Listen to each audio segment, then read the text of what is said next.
It is a chilly Sunday afternoon in downtown Cincinnati, and we welcome you to Great American Ballpark, the third and final game of this season opening series between the defending National League East champion Washington Nationals and your Cincinnati Reds. And a happy Easter Sunday to each and every one of you. Alongside Chris Welsh and Jim Day, I'm Tom Brenneman. Welcome again to Reds baseball. Reds trying to get out of this series with a victory.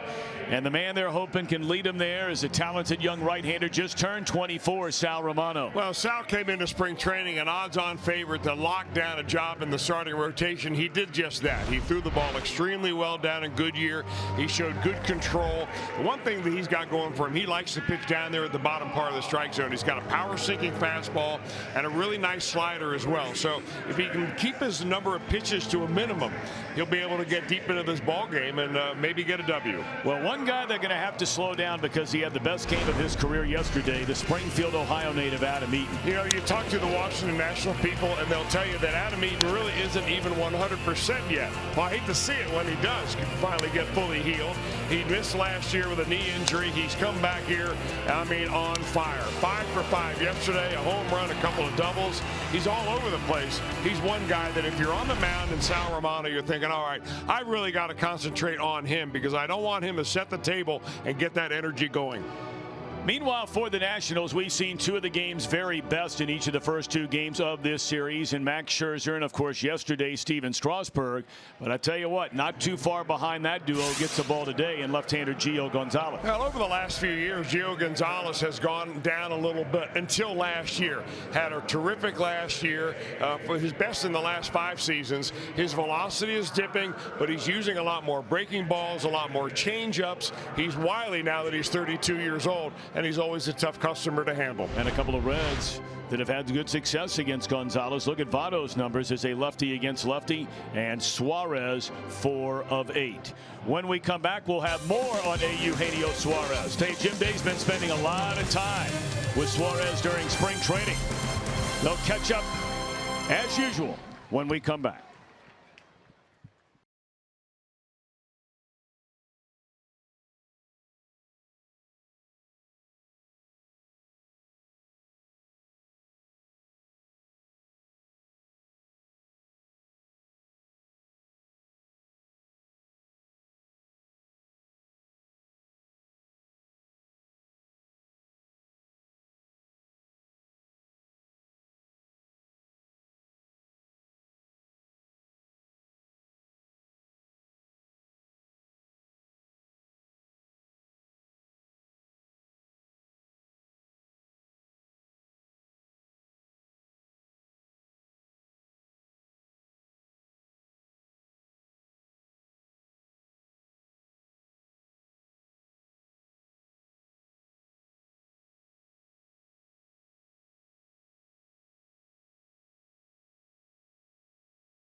Chevy dealer. And by Skyline Chili. Feeling good, it's Skyline time.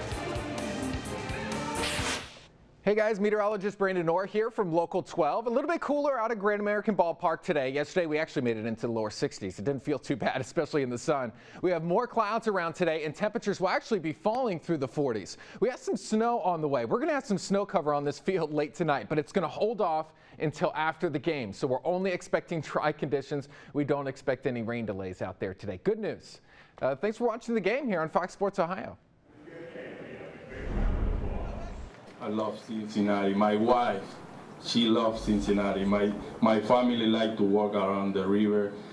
And living in Cincinnati, there's a great persons, great people over there. And like I tell you, I like Cincinnati. I feel like in my home. And that was big news this spring. Eugenio Suarez signing a 7-year contract extension. He will play this season at 26. So seems to be a team-friendly deal, and the Reds are going to get him in what they hope is the prime of his career. And you look at his numbers, and they were ever improving, particularly defensively down at third base. And you look at the Elk storylines, and you'll see his 367 on-base percentage, which was third on the team. And that's part of the reason the Reds searching for a number 2 hitter. They want as many people on base in front of Joey Votto as they can. Eugenio Suarez fits that bill. So Eugenio, get used to him. Fun-loving guy, good guy to root on. And he will be around here, if he stays healthy, for a while. And the Reds hope they are better because of it. Reds need a win. The Reds and Nationals, the finale of 3 from GABP. Tom and Chris are next with the call.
Ballpark on this Easter Sunday, April the 1st, 2018. And we certainly hope and pray all of you are having a terrific Easter Sunday.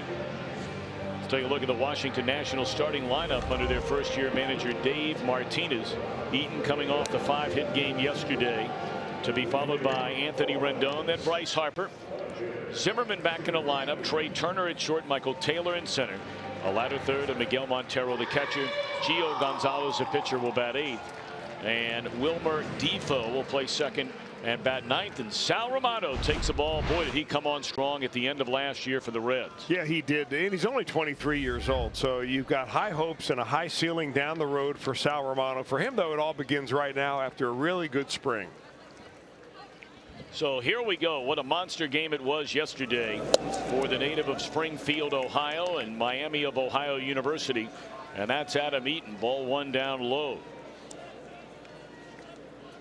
National scored 13 runs yesterday. Eaton went 5 for 5, 2 doubles, a home run, 3 runs batted in, scored a run. It was his first career 5-hit game, and just the second time in Nationals history that a player recorded at least 5 hits in a game. It's interesting to note the other player to do it also did it against the Reds. That was last year in the shortstop Trey Turner.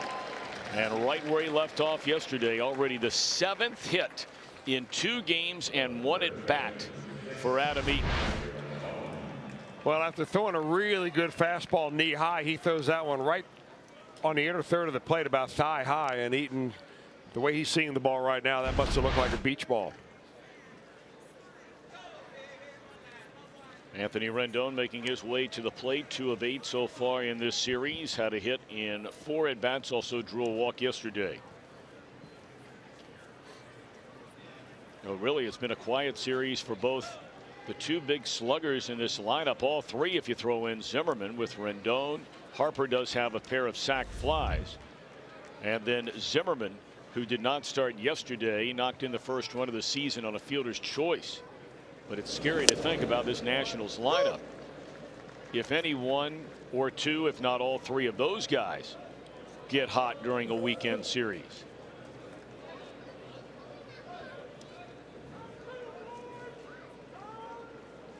Very small crowd today, as we typically have seen over the last number of years on Easter Sunday.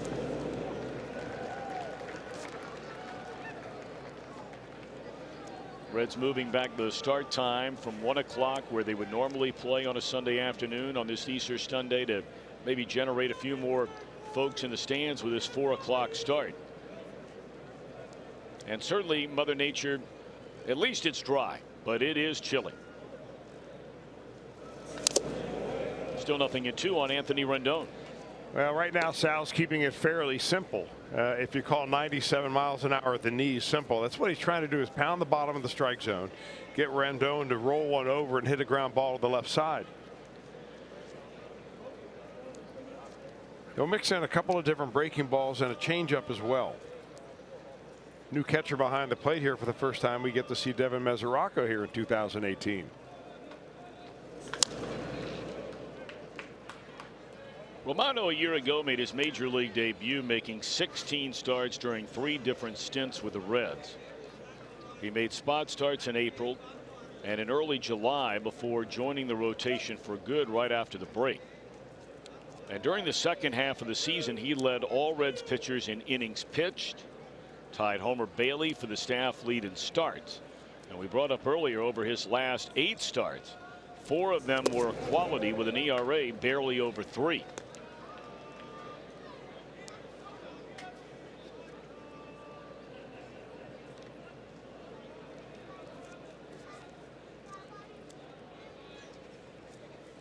And those are the numbers. I mean, it wasn't all that great his first 8 starts, but those were his first 8 in the big leagues. And Rendon making him work.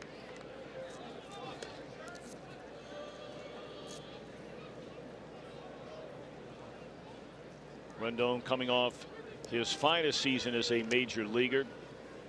Hit .301, 25 home runs, and even 100 batted in. Played in 146 games.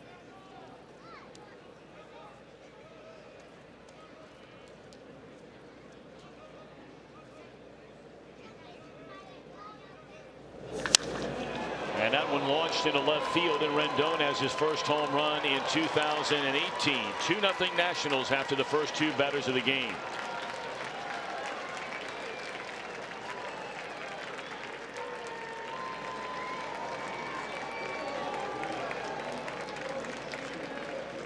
You know, when you're facing an experienced hitter like Anthony Rendon, and you continue to throw fastball after fastball, you're eventually going to miss your spot. It's just going to happen. You see where Mesoraco wants it down. It wasn't. It was up out over the plate. But he has seen so many consecutive fastballs around the same speed that you get the speed of the release. You get to read him real well. So when you make him a bad pitch, he's right there to hit it. Bryce Harper went 0 for 3 in the game yesterday, but twice he came to the plate with a runner at third and fewer than 2 men out and drove in runs on fly balls to left field, his first 2 RBIs of the year.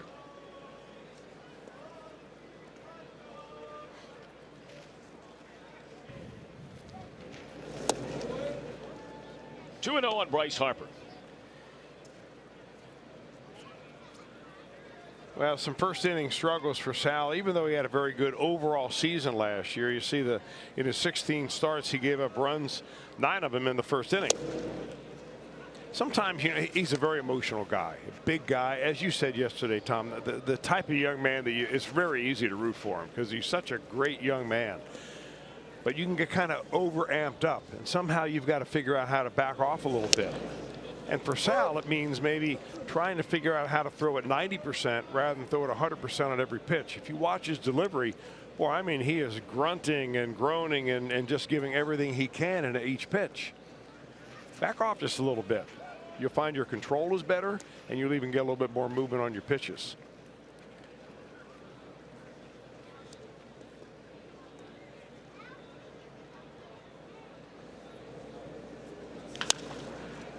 On the ground, it's Scooter Gennett, and he'll throw on to Votto, and that's the first out here in the first inning. Let's take a look at the Reds on defense, presented by Ford. First time we've seen this combination of Duvall, Hamilton in center, and Schebler in right. Same infield we've seen the first 2 games of the year, and as Chris mentioned earlier, after Tucker Barnhart was behind the plate in the first 2 games, the one-time National League All-Star catcher, before all the injuries, Devin Mesoraco gets a nod here today.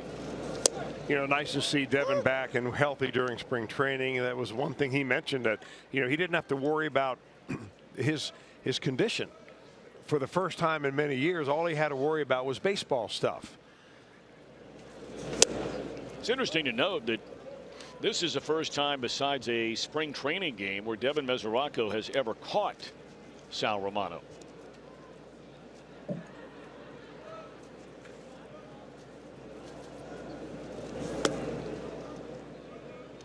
Ryan Zimmerman 0 for 4 to begin this season, knocked in a run. The Nationals have scored in the first inning in each of the 3 games of this series.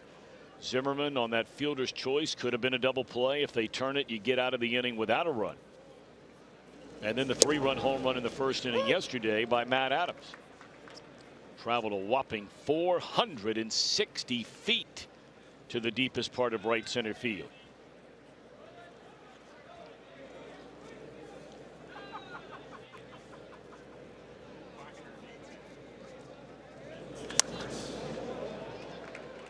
You know, I mentioned in the open, Tom, about Sal Romano and his ability perhaps this year to try to get a little better at keeping his pitch count under control. That was the one thing that if you look at his numbers and at the pitches that he threw at each one of his starts, that's what jumps out for me. You know, he's throwing 5 innings, he's up around 100 pitches. And he's got to figure out a way to get that guy to put the ball in play and maybe take the attitude as when you're taking the mound and a new batter comes in the batter's box, you're thinking, I'm getting this guy to make a decision at the plate in 3 pitches or less. There are a lot of good pitchers that worked for. Votto down on one knee will feed Romano at the bag for the second out of the inning.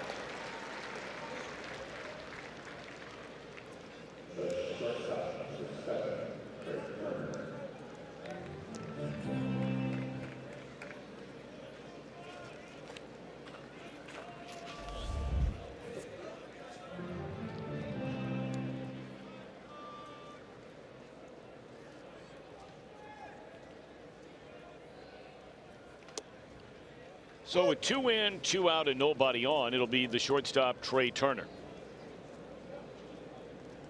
We were discussing yesterday that going back to his St. Louis Cardinals days, how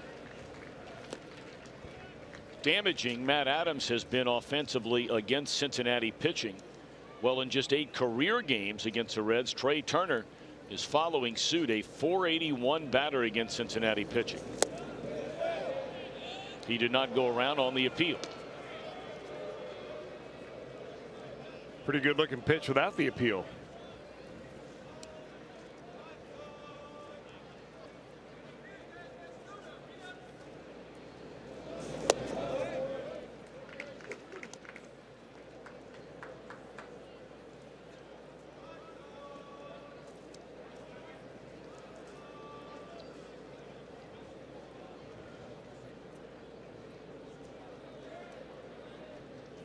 Two on Trey Turner, and it's off the outside corner. A fastball to run the count full. The Reds have not lost 3 games in a row to start a season since they lost the first 3 games ever played in this ballpark in 2003 against the Pirates.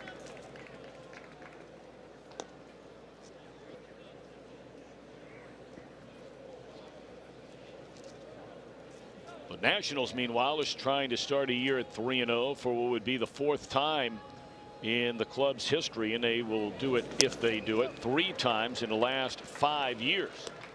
There's ball 4 to Turner, and that'll keep the inning alive for Michael Taylor. He threw a couple of pitches in this at bat, Romano did, that he thought could have been strikes, and they were right on the edges. That was just at the edge of the top of the zone. He missed a slider on a check swing that was not called for strike. It could have gone either way. I mean, at some point you just have to tell yourself, if you're Romano, and hopefully this is what Mac Jenkins is conferring with him about, it is just, hey, you know, aim at the middle of the plate, down at the knees, and let the action of the ball take over. Don't nibble around because you're going to end up with 50 pitches in the first 2 innings, and we're going to have to go to the bullpen too soon.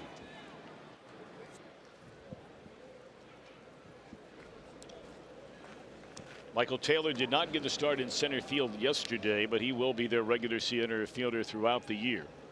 Went 0 for 3 on opening day, and after coming on late yesterday, he did get his first hit. So 1 of 5 in the series.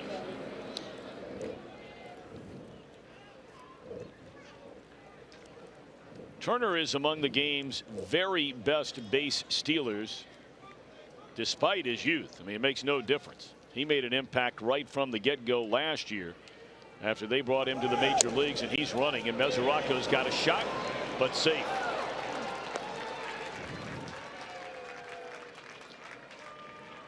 Turner stole a whopping 46 bases in just 98 games last year. Had a big jump right here. It would have taken a perfect throw by Mesoraco. Romano's a little bit deliberate yet. That's one part of his game he still has to tidy up a little bit, but Turner's one of the fastest around.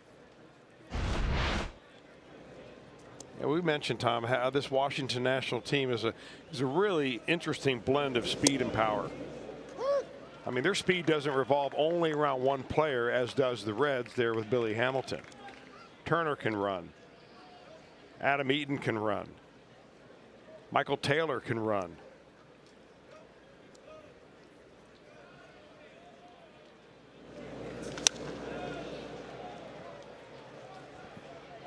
You know, the scary thing about this Nationals team is, and granted, we're only 2 games into the year, they've scored 15 runs, 13 of them in the game here yesterday. Bryce Harper might be their biggest threat as an offensive player, but the best pure hitter on this Nationals team is not playing this weekend, and that's Daniel Murphy. Murphy is among the game's very, very best hitters. He had microfracture knee surgery, that injury occurring during the playoffs last year in that 5-game division series loss to the Cubs. Now he's with a team. We've seen him working out, taking ground balls, taking batting practice. And the goal is to make sure he is completely recovered. And once they get him back onto the active roster, they won't have to play that game of him being in and out all the time. 2-2 on Taylor. I mean, just look at these numbers that Daniel Murphy has put up the last 2 seasons in Washington. Staggering numbers. 90 doubles. A .334 batting average, throw in 48 home runs, and almost averaging 100 runs batted in per year.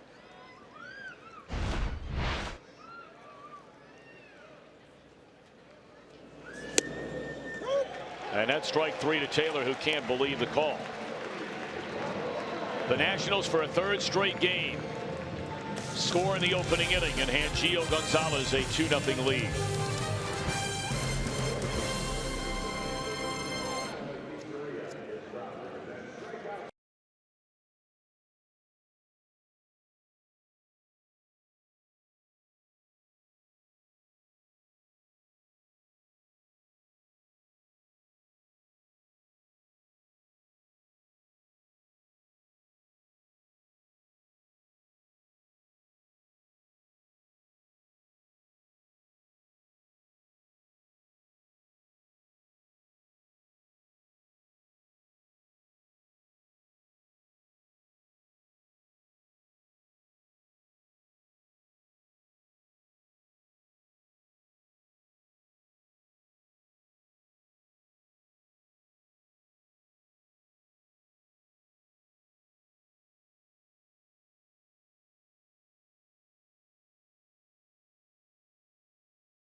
Price's starting lineup.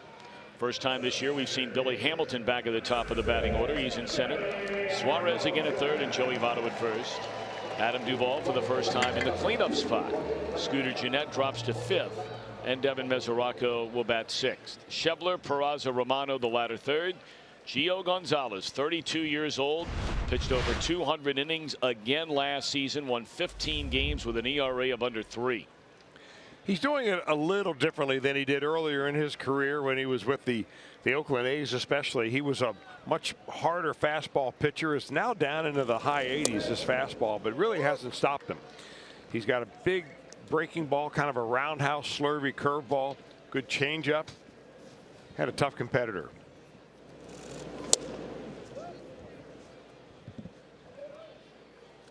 In 6 years as a Washington National, Gio Gonzalez is 79 and 54 with an ERA of under 3.5, closing in on 190 starts wearing a Washington uniform. He is second to Steven Strasburg on the team's all-time wins list, and that's since the team moved back from Montreal to DC in 2005. Well, he's had double-digit wins each of the last 8 seasons in a row. But even though he makes a lot of starts, 32 starts last year, I mean, it's the first time in 5 years that he went at least 200 innings. So he'll get a lot of starts, 31, 32 starts, but only pile up 175, 178 innings, something like that, you know.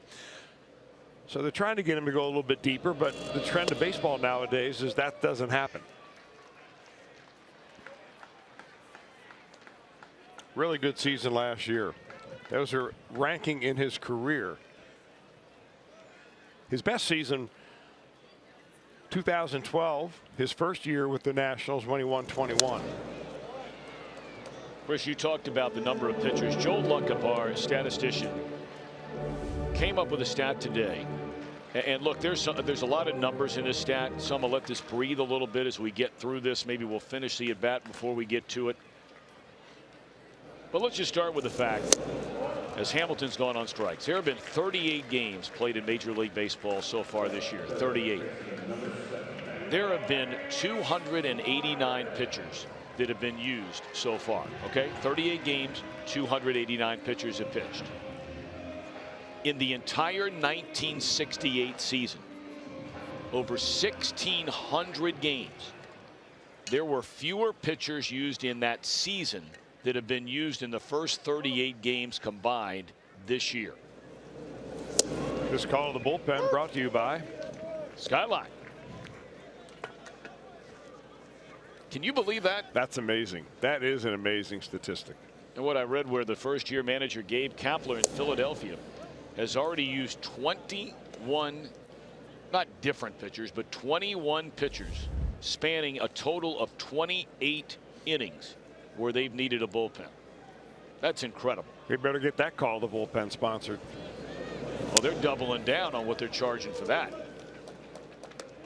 But it has to pass a sabermetrics test first, because that organization is all in.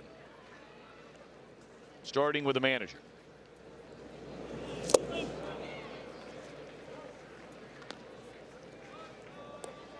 A little bit of this, a little bit of that for Gonzalez.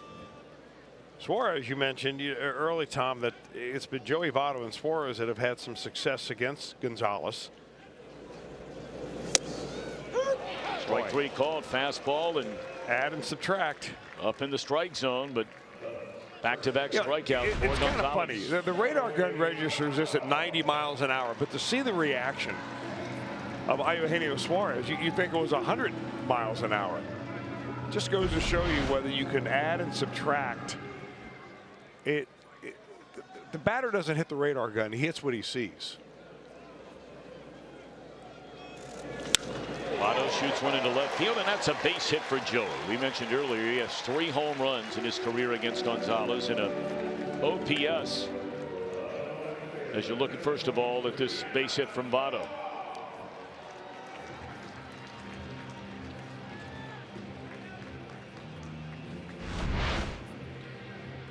Get ahead fastball. Votto's been aggressive so far this season on first pitches. That's classic swing right there.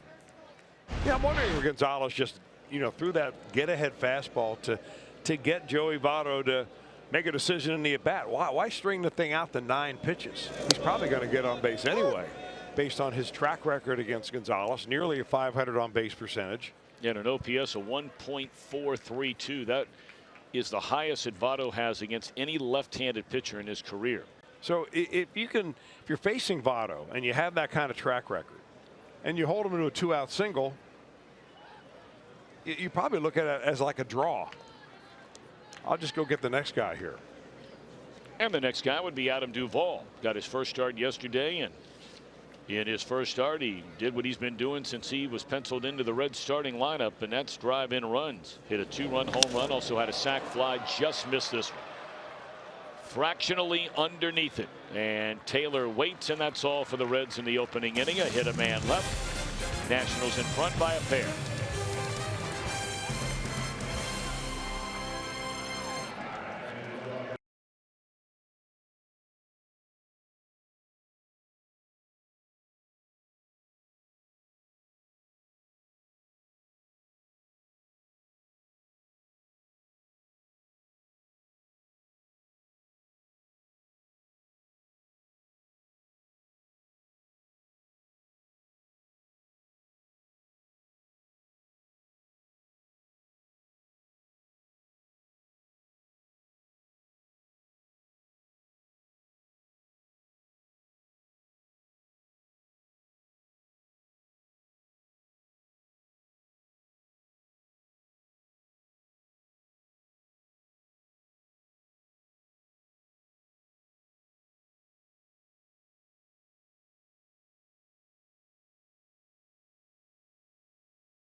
One of the first 20,000 fans through the gates receive a Tucker Barnhart Gold Glove bobblehead thanks to our friends at Coca-Cola. That'll be the Reds and the Cardinals. A 4-game series. You can be here for as low as $12. Visit Reds.com. All righty, on this Easter Sunday, 2-0 Nationals. They come to bat here in the second inning against Sal Romano. It'll be 7, 8, and 9 in the batting order.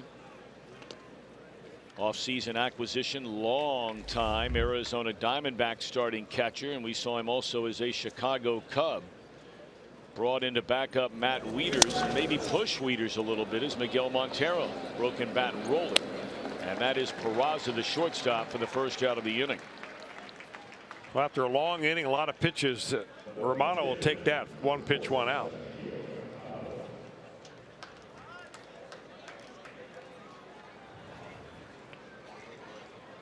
Pitcher batting in the 8th spot, Gio Gonzalez. And then Wilmer Defoe, the number 9 hitter, waiting in the on-deck circle. 2-run home run in the first inning by Anthony Rendon. Nationals were flexing their muscles here yesterday. They got a 3-run home run by Adams in the first. Solo shot by Turner in the 4th. Solo home run by Eaton in the 7th. And a grand slam by Brian Goodwin in the 9th.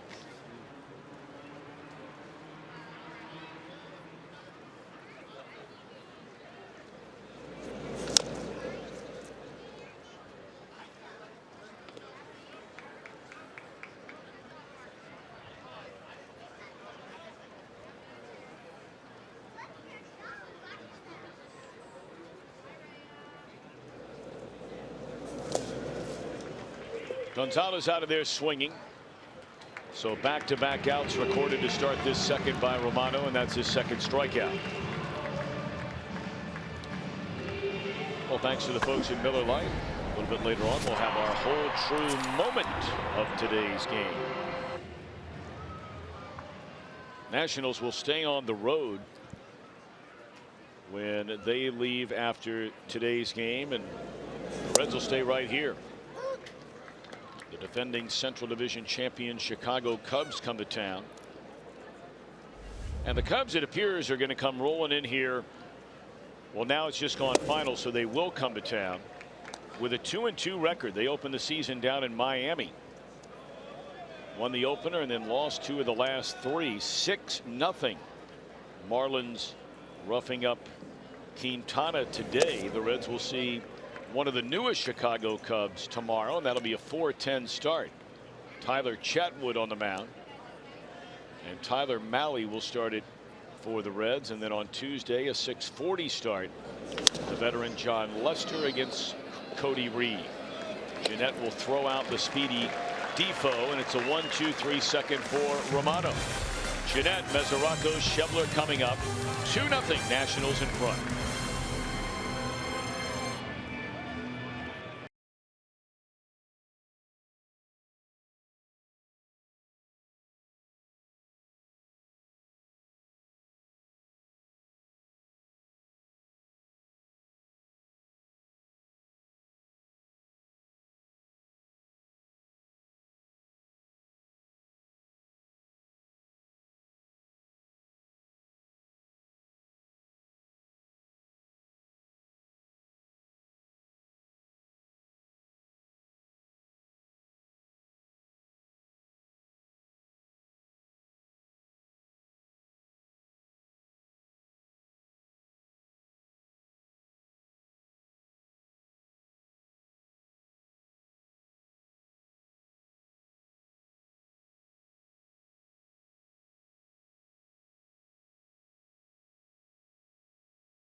Are going head-to-head. Anthony Rendon and Scooter Gennett, who will lead off for the Reds. Our IGS bringing the energy. Only 2 10 RBI games in all of Major League Baseball last year.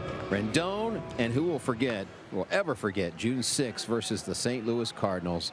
4 home runs, 10 RBIs, 17 total bases for Scooter Gennett as he steps in on this Easter Sunday. And we would like to wish everyone out there once again a happy Easter. And the Easter Bunny has shown up a couple times at Great American Ballpark. In fact, as Gennett looks at pitch number 1, showed up in the Reds clubhouse. And indeed, that is Scooter Gennett. He went out on Amazon and bought an Easter Bunny costume on his own and surprised some kids. They had a gathering in the Crosley room this morning or earlier today here at Great American Ballpark, and he went up there and surprised those kids as he attacked me in this video, but surprised the kids with the Easter Bunny outfit. It was unannounced, and that's just pure Scooter Gennett going out and buying it on his own. There's no question he is full of life and loves to smile and loves to have fun. Obviously loves to play baseball, but that was a fun moment for everybody down there involved, especially the kids. They had a church service for all the families of the Reds and the coaches and their players, and then they had a special little Easter Sunday festivities down there for everybody. And Scooter came well armed. Unbelievable year last year when the Reds picked him up off the waiver wire from the Milwaukee Brewers. The one thing you hear about hitters and how they grip the baseball bat, a lot of them like to grip the bat in their fingers, and Scooter's a really great example of that. Doesn't bury the bat deep in the palm of his hand, He wants to be able to use his hands a lot to kind of make sure that if you get it too deep in your palm, and it can act as a brake as you swing through and roll your wrist over.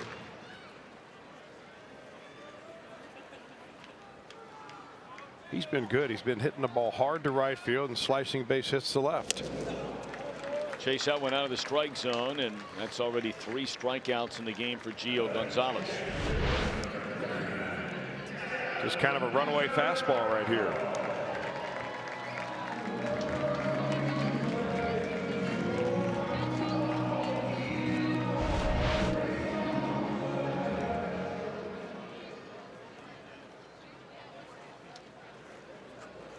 "29 years old is Devin Mesoraco. Reds drafted him in the first round, 15th pick overall out of Puxatawney, Pennsylvania in 2007. Took him a while to get going in the minor leagues. Took over as a Reds everyday catcher in 2013, and then you know about 14 when he hit 25 home runs and knocked in 80. Went to the All-Star game. Even during that year, many fail to remember that Mesoraco actually that season spent 2 trips on the disabled list. He only played in 114 games that year, and the Reds at the end of that season gave him a 4-year contract. He's basically been unavailable to play ever since.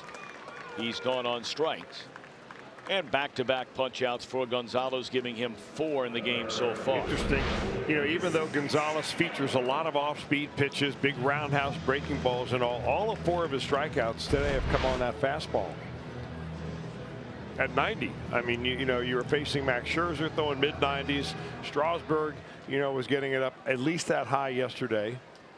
But it's been the off-speed pitches for those guys that were so good. And for a guy that doesn't overpower you with the fastball, it's been his fastball that's been the strikeout pitch. So go figure. That'll send him scurrying in the quant room. Figure out how that works. Would you care to explain that to some who don't know what that is? Well, you know, there's so many data points in baseball now that, you know, everybody wants to explain everything, it seems like, according to a mathematical formula or an on-paper reason. And so many acronyms for those. And, yeah, I mean, the analytics is what I meant by quants. I mean, actually, quants probably a step up. Because I'm not really sure what it means. Then you better be very, very careful about saying it.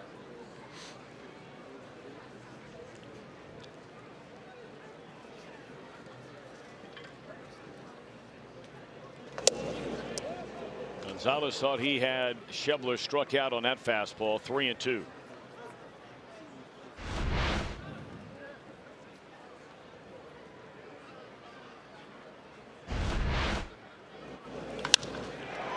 Instead, a pitch later, it's a base hit into left field.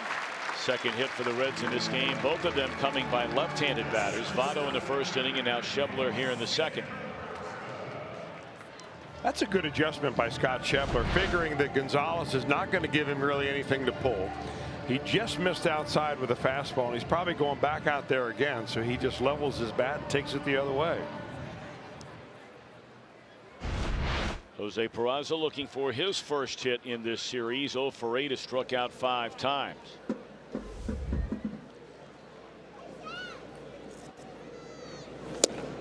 Fastball by Gonzalez at the knees on the outside corner for strike 1.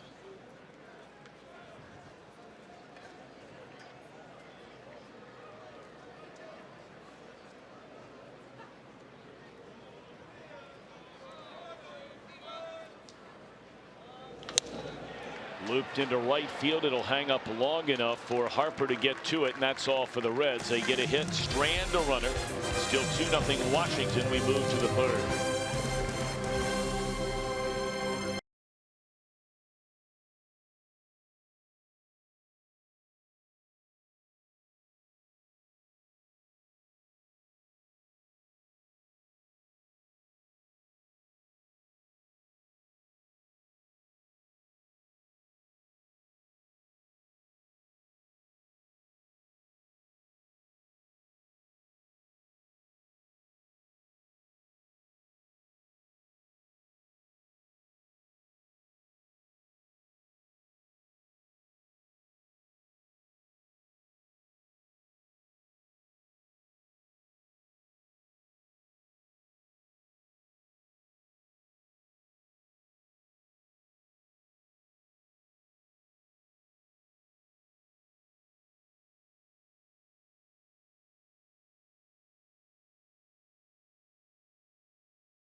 First 5-hit game of his career was in front of family and friends, and admitted it was a bit emotional yesterday.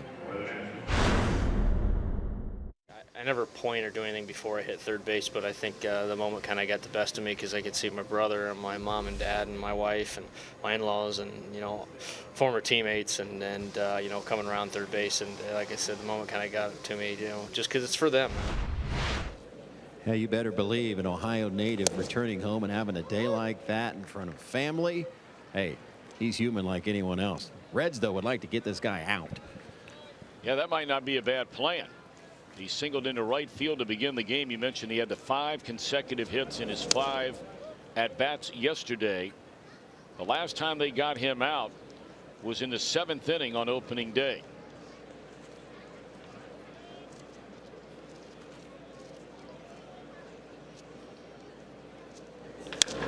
And they'll get him out here. Peraza throws in time, and there you go. That's a nice start to the 3rd inning for Sal Romano, who's now retired 5 straight.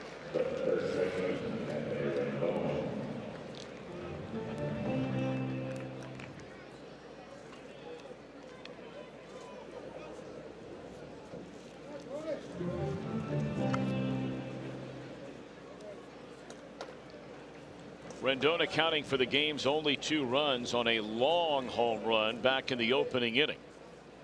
His first of this series.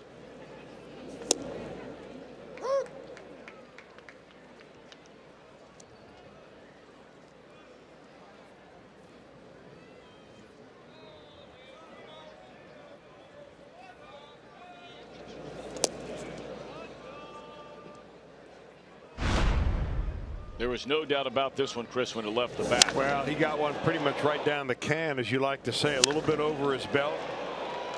108 miles per hour off the bat. That's usually hard enough to get it out of the ballpark.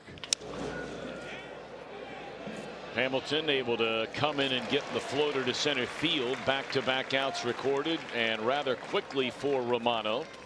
So with the bases empty, he'll face Bryce Harper, who bounced out to Scooter Gennett, his only at bat today.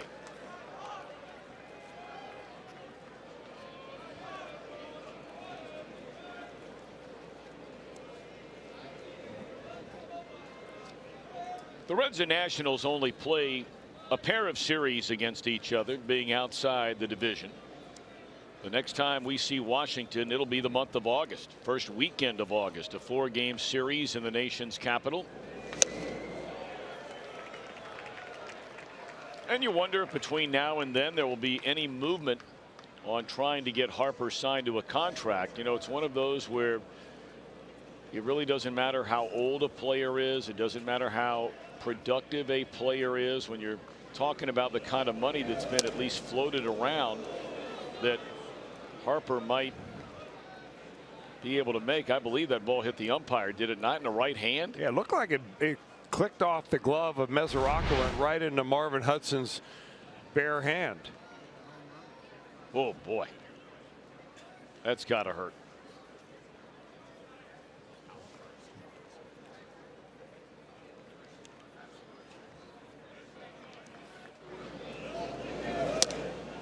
Oh. Well, you know, back to the Harper thing. The 2 best examples of franchises making different decisions were on Joey Votto and on Albert Pujols. We'll get back to that a little bit later on. A 9-pitch 1-2-3 third for Romano, who's now retired 7 straight.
center and right. Infield of Rendon, Turner, Defoe, his first start of the series, and Ryan Zimmerman back at first, and the first start of the series as well for Miguel Montero. 2-0 ball game on an Anthony Rendon first inning 2-run homer. Romano to be followed by Billy Hamilton and then Eugenio Suarez here in the Cincinnati third.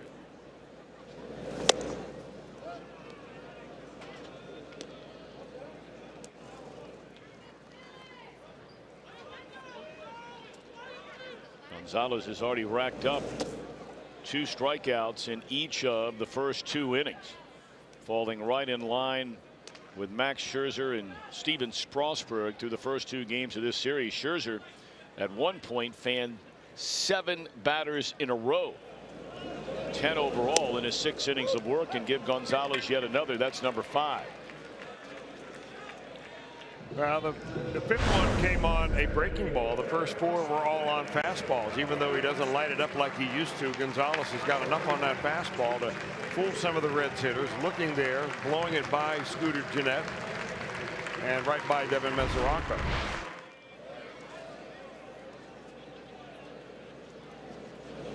Well, maybe he saw what Max Scherzer did on the opening day and said, you know, I kind of like that strikeout approach. Scherzer at one time had what, 7 in a row? Yep.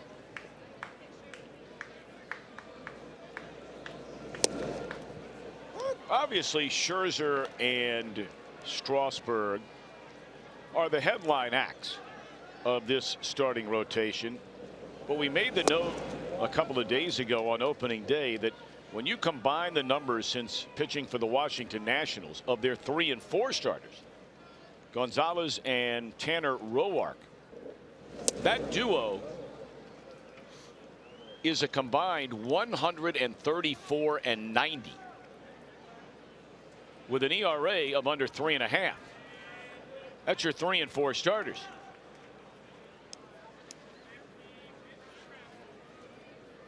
It's no wonder the Nationals have won 95 or more games 4 times over the last 6 years, and they've won more games than any team in the entire National League dating back to 2012. And that's a great thing to do, and you're there, you're right at the edge every year, but it's got to be so frustrating for the Nationals to try to figure out how to win that 5th game in the playoffs. And it's not only that they've lost it, it's the way they have lost those games. I don't think I've ever seen a baseball game in my life like that 2012 Game 5 series loss when they had the huge lead to the St. Louis Cardinals and blew the game. Then last year they had the lead with Scherzer on the mound against Chicago in that wild inning, including the play that should have been overturned. The umpires, 6 of them not knowing the correct rule, and nobody in the Washington Nationals dugout knowing the correct rule. It was a play, Chris, and you know rules. It could have been overturned even though it had already occurred. You're right. And you rarely ever see that. Well, all they needed to do was ask for a review based on a misinterpretation of the rules. It was a crazy play. And there are some that will tell you that single play may have cost Dusty Baker his job, because he won back-to-back divisional championships and did a great job in D.C.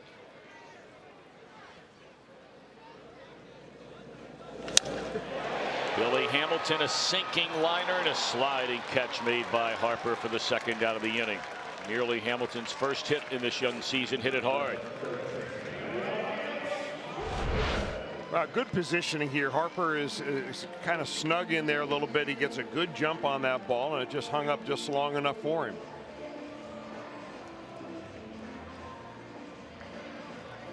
Gio Gonzalez a big fan of that. Last thing he wants to do is see Billy Hamilton on the base paths.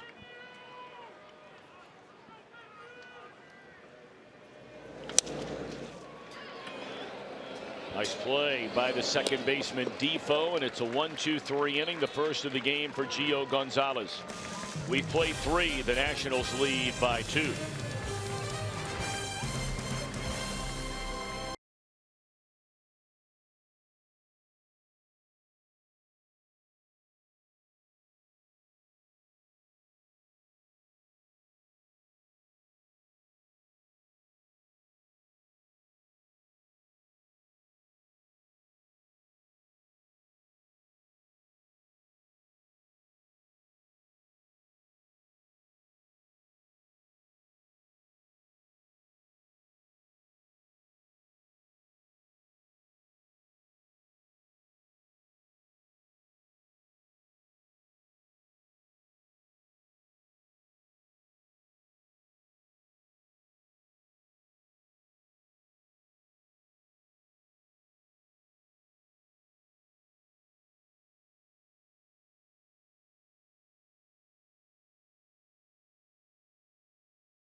MLB. Here's our showstopper. How about Kevin Pillar of Toronto? He singled and stole 3 bases in an inning. That's right, he stole home, and Betances threw wild. He didn't even have to slide, stealing home against the Yankees. Single, 3 stolen bases in an inning.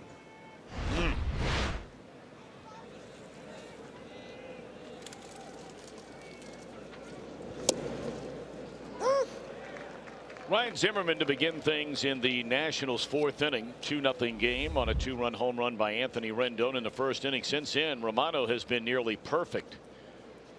After the home run, he retired 2 batters. He walked a batter, but since then he's ripped off 7 in a row. And he's done so over the last 2 innings on a total of 19 pitches.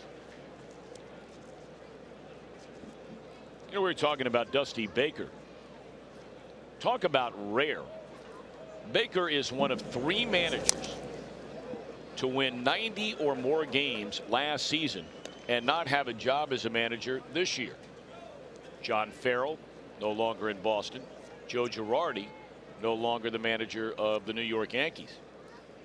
And it's interesting to note that you go all the way back the last nearly 20 years of baseball. There have only been 16 times where a manager won 90 or more games in a season and not been brought back either to the team he was with or another team. And Dusty Baker has been, of the 16, 3 of those times.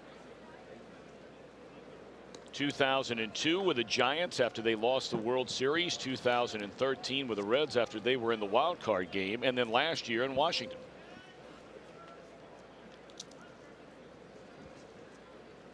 Dusty's got to be sitting out there in California, where he was just rehired by the San Francisco Giants as a special advisor, wondering what in the world do you have to do to keep a job as a big league manager. Very perplexing. Really is.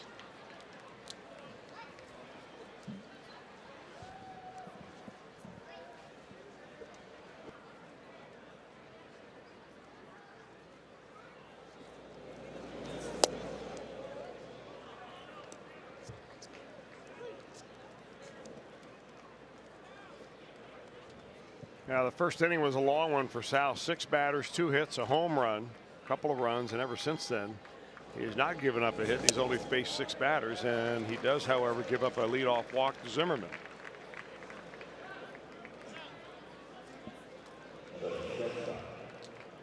First base runner since a 2-out walk to Turner in the first inning, surrendered by Romano, and now he'll turn his attention to the aforementioned Turner.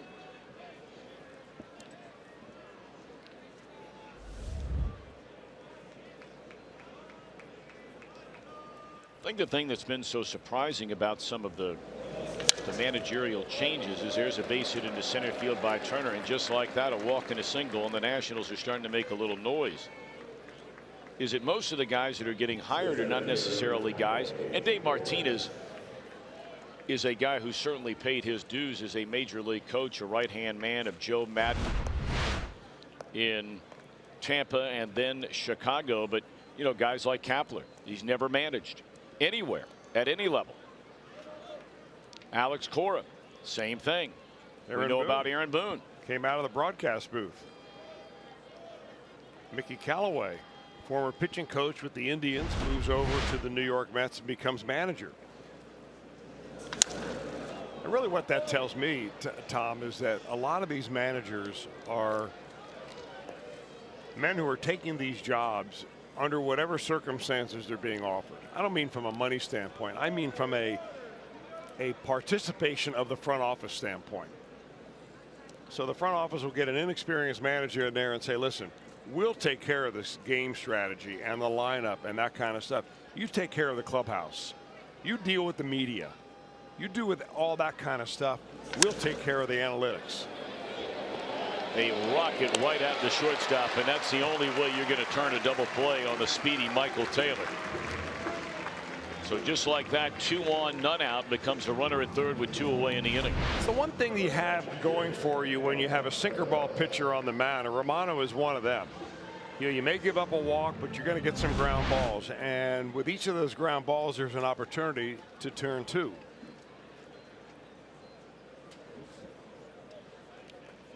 An intentional walk was given to Miguel Montero, the number 7 hitter. So they've already sent him down to first base. And that'll bring up the pitcher, Gio Gonzalez. I'm getting used to that rule. It's a good one. Yeah.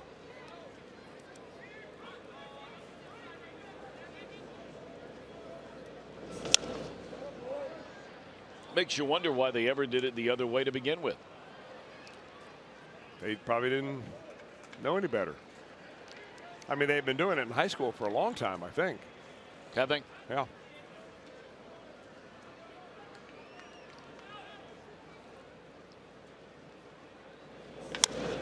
Tapper down to third. Suarez the short way, and that's all. Excellent job by Romano. He pumps that fist. After a walk and a single to start the inning, no damage done. It stays a 2-0 Washington lead.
Cincinnati Children's, changing the outcome together.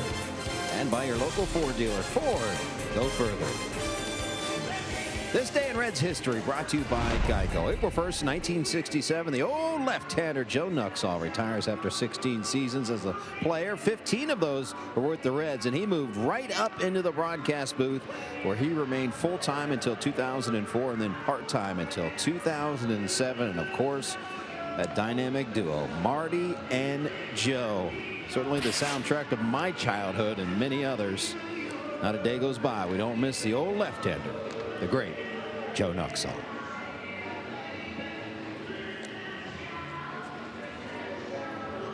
Well, you're not lying about that, Jim Day. And all the great work the Joe Nuxhall Foundation is still doing, thanks to Kim and Bonnie Nuxhall, where they have made a difference in so many young people's lives and giving them the opportunity, or many different kinds of opportunities, with all the great work they're doing. Well done.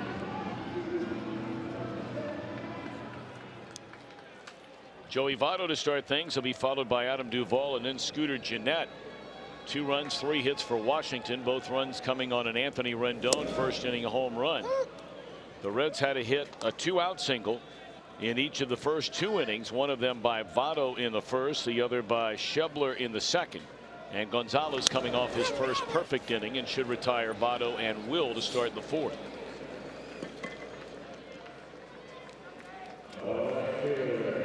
Jim, want to wish you well tomorrow night. I know that early tomorrow afternoon, that is a rather abnormal start time for a Monday, 4:10 tomorrow, with the Chicago Cubs in town. And I know you'll be up here in the broadcast booth alongside Mr. Welsh. Good luck to you, Chris Welsh. You might need it more than Jim. I'm looking forward to it. JD, having you up here in the chair next to me. Tough shoes to fill up there. Well, that was a quote by Shannon Ford yesterday. Oh, that's my quote today, filling your shoes. Don't be you know a good line when you steal material. one. That's right. Tough shoes to fill. I'll do my best. I mean, with all the work you had in spring training over on the radio side, you are ready to go. How many games you end up doing on play-by-play on radio during the spring, do you know? Ooh, had to be like 20, 21 games. Wow. A lot of them. Exciting baseball. Nothing like spring training baseball.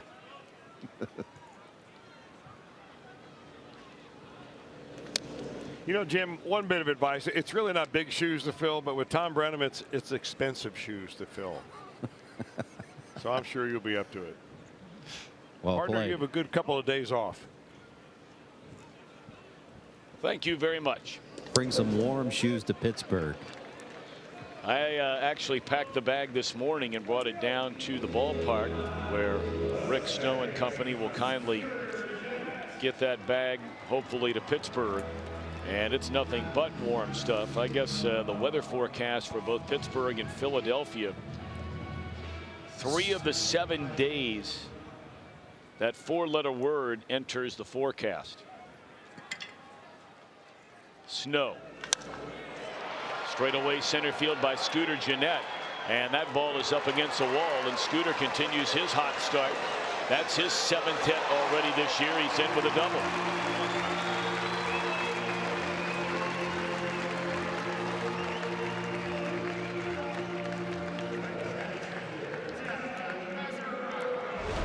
Well, the way he's seeing the ball right now, he could probably hit in that Easter Bunny outfit that he was wearing before the ball game.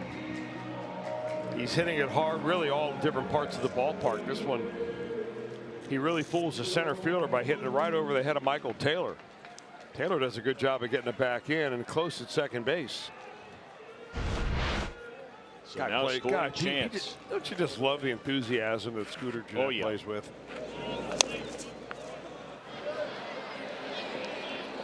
Mesoraco tagged out by Zimmerman. Reds have had 3 hits, and each of the 3 has come with 2 outs in an inning. Still 2-0 Nats.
Here on Fox Sports Ohio over the next 72 hours. Tomorrow at 3, Blue Jackets slap shots, followed by Reds Live at 3:30, and then the first of the 2-game series against the Cubbies. It will begin at 4 o'clock tomorrow afternoon. So if you're thinking about coming down again, tomorrow on Monday is a 4:10 start. The game on Tuesday, we're going to have a number of these 6:40 starts here in the spring. And then in September, which, Chris, you and I have been talking about for a long time, the Arizona Diamondbacks are pretty much the only team in the league that's been doing that now for 20 straight years, and that's a good idea by the Reds. It is indeed.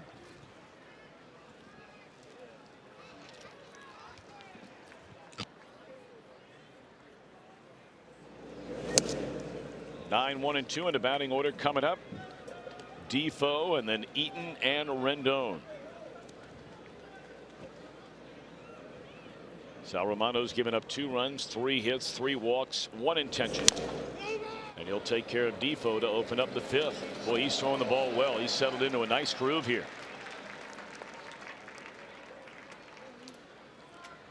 Yeah, you really wonder how much of it was emotions there in the first inning. You come out of the bullpen, you know, after you've warmed up for the game, that is, and you've had a good spring. You've earned your shot. You've been sitting around for the first 2 days waiting to get into the game. It's finally you up there on the hill. You hear the national anthem, and your heart's beating a mile a minute.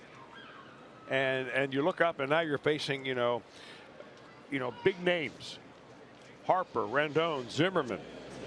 And sometimes you just let the emotions get out of control, and it's very understandable for a young man of 23 years of age like Romano is.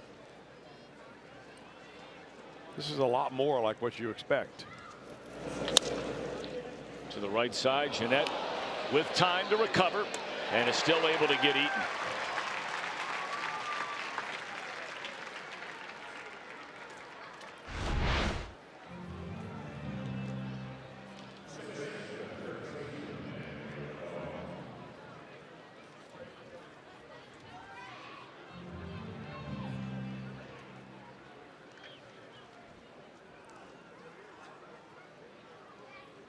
I said Romano's 23. He's actually 24. Turned 24 last October.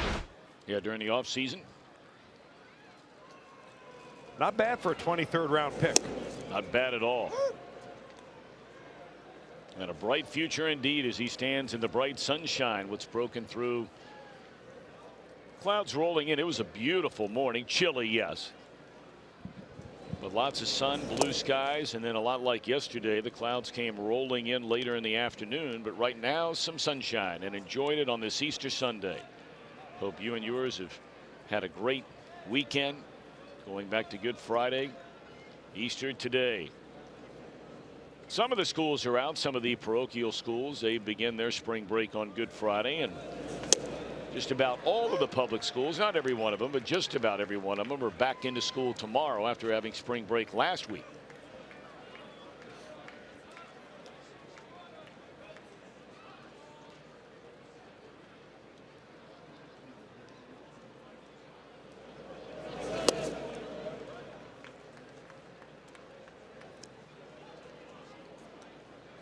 Cardinals got their first win of the season today, beating Steven Matz and the New York Mets by a score of 5-1. The only other final in the National League, the Marlins shut out the Cubs 6-0. That ball hit a long way by Rendon, but it will stay in the ballpark. To the warning track in front of the wall goes Shebler. Third 1-2-3 inning of the game for Romano. Still 2-0 Washington in front.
Cubs come to town. The first 20,000 fans in attendance at either game receive a 2018 magnetic schedule and car magnet thanks to PNC Bank.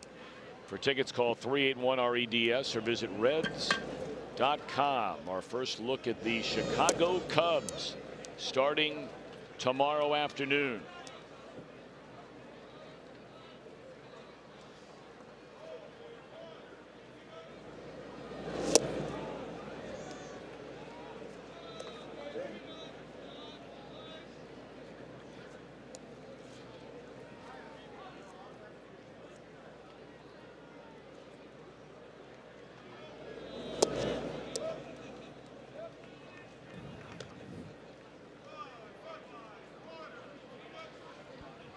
Scott Schebler to be followed by Jose Peraza, then Sal Romano against Gio Gonzalez, who's given up 3 hits. And we brought up a little while ago, if you're just tuning in, the Reds got a 2-out single by Votto in the first. They got a 2-out single by Schebler in the second, and then the 2-out double by Jeanette in the fourth.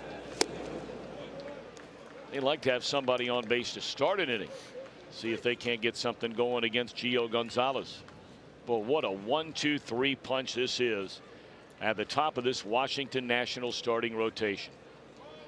I think it's more than safe to say that if you had to pick one team that you would least want to open a season against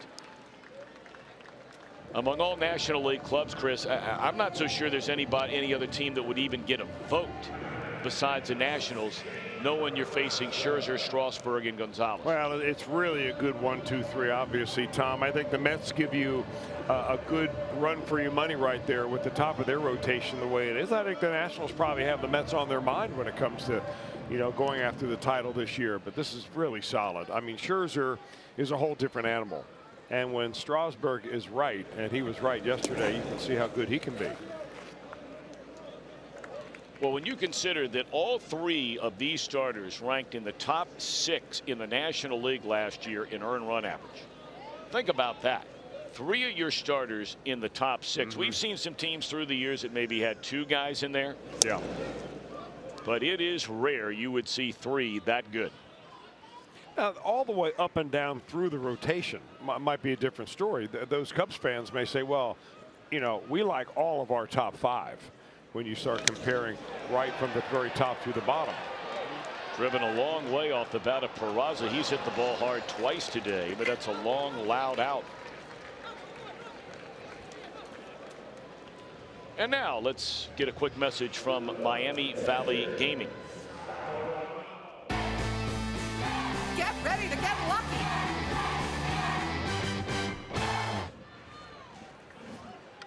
Two up, 2 down.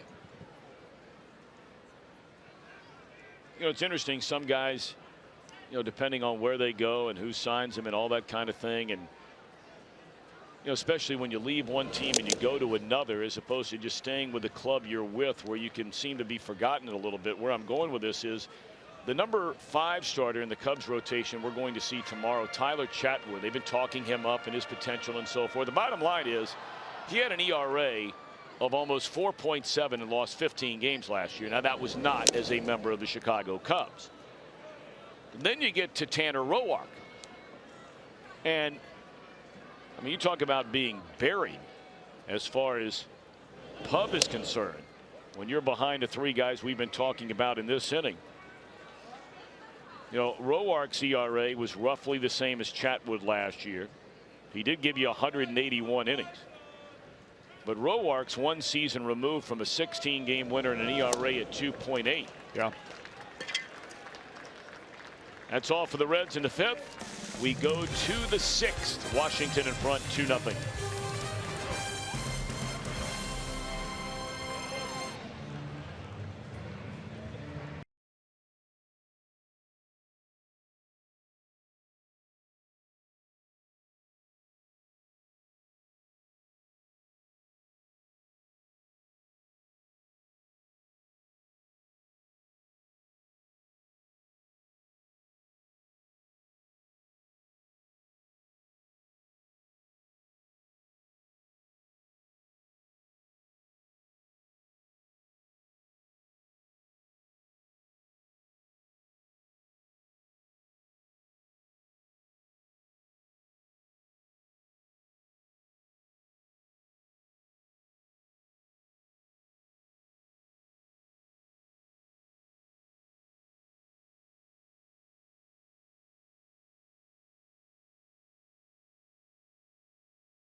trailing 2-0. And ever since then, Chris, he's been rolling. Well, you know, he's backed off a little bit. He's missed the sweet part of the bats. He's getting some easy outs, too, early in the count. That's really something. That's the key to getting you deep into the ball game. Let your defense do a little bit of the work.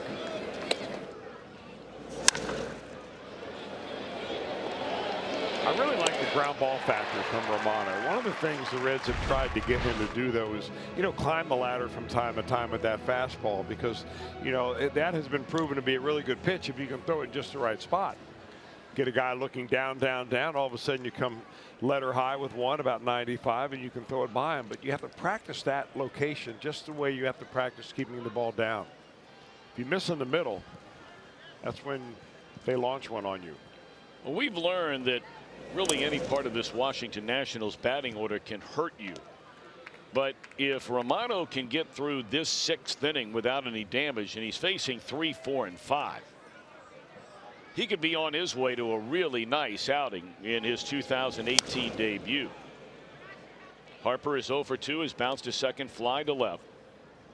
Zimmerman next, and then Turner, who's been aboard twice.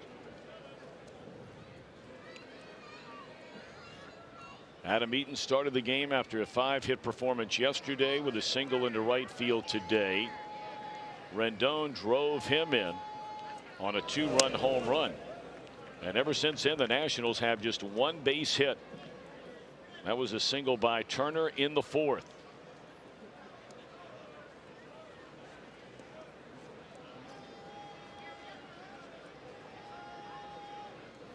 You know, we were starting to talk about Harper during his last at bat, and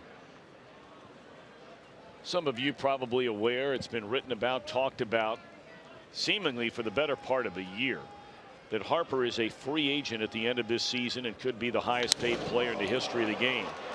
And this is one of the reasons why. That one driven into right center field, and that is a long home run for Harper, his first of the season. 3-0 Washington.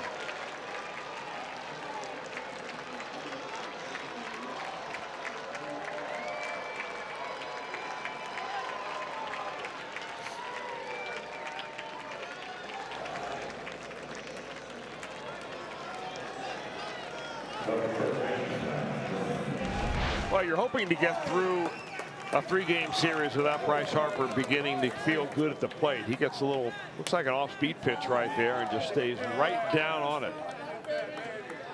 Look at this catch, by the way, by this kid. It's a big league play. It sure is.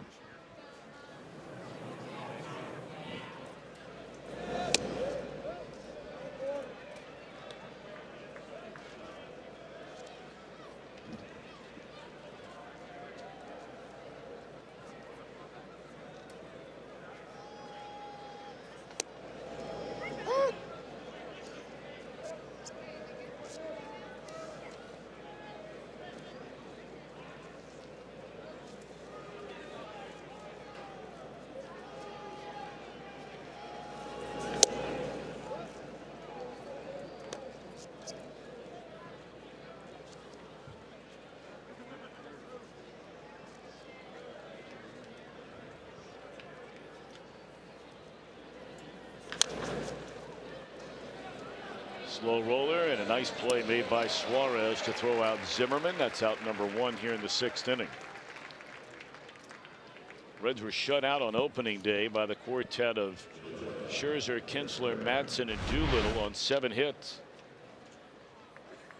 Well, another ground ball out for Romano. He's been pretty good about keeping the ball out of the air, and he really should not be discouraged at all by the way the Nationals have scored. I mean, they're a home run hitting team.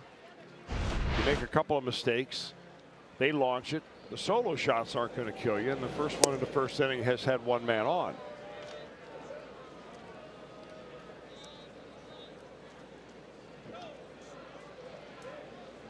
Turner has been aboard twice. He walked in the 1st inning, stole a base, and then singled into center field his last trip in the 4th. You know, it was really interesting the way the Reds ended up signing Sal Romano out of Connecticut. He went to Southington High School, and he was all set to go to the University of Tennessee. In fact, he enrolled in summer classes there. They were going to begin right around the middle of August. And as a 23rd round draft pick, the reason he fell that low is because they thought he was really committed to go to college. Well, Tennessee changed coaches, and all along the summer, the Reds continued to stay in contact with the Romanos. And pretty soon the offer got up there into the hundreds of thousands of dollars, way more than what you would normally reserve for a 23rd round pick. In fact, I think it was in the neighborhood of about $450,000, which was enough for him to forego the scholarship that he had at Tennessee, sign with the Reds, and begin his minor league career. It's a nice play there by Peraza.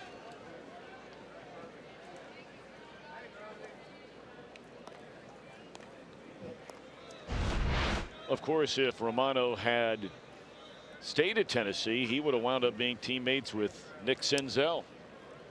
Unless they turned him into an offensive lineman. Butch Jones might have needed him down there. In fact, he did need him. He's no longer the coach.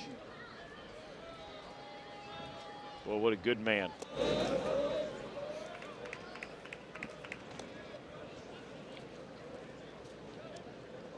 I know a lot of UC fans were very upset the way Brian Kelly left here to go to Notre Dame. Not that he left, the way he left, but Butch Jones, different ball game. A lot of people around here, he made many, many great friends in this town, and just didn't work out down at the University of Tennessee.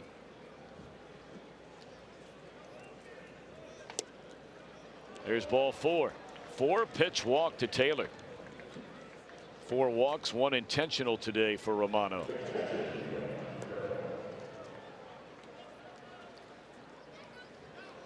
Now Miguel Montero, who was intentionally walked in that 4th inning after grounding out to Peraza in the 2nd. Mac Jenkins again will trot out from the dugout. Second time he's visited the mound today, and it's one thing we haven't talked about yet, the new rule in baseball about the number of trips or meetings you can have on the mound, and they don't all have to be a pitching coach or a manager. You're right. You're limited to 6 per game. The ones that actually don't count are those when you go out to remove a pitcher. So if Brian Price were to come back out, that wouldn't be a trip to the mound, but you get 6 trips, unlimited number of pitchers. That's 6 for the entire game. So it could be a trip by the catcher running out there to say, hey, we're going to change signs with the runner at second base. It could be a trip by the third baseman coming in to tell him what his bunt coverage should be. So infielders and catchers have been warned, don't run out there. We'll do a little bit more hand signals. Just an attempt to try to keep the game going long.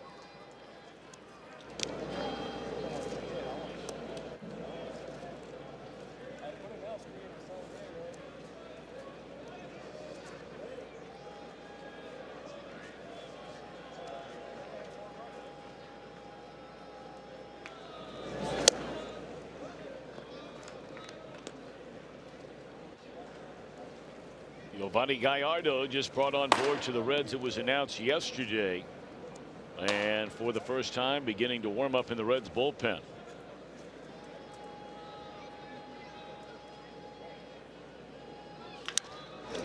Back to the mound, well done by Romano, and that will do it in the Washington 6th inning. But Bryce Harper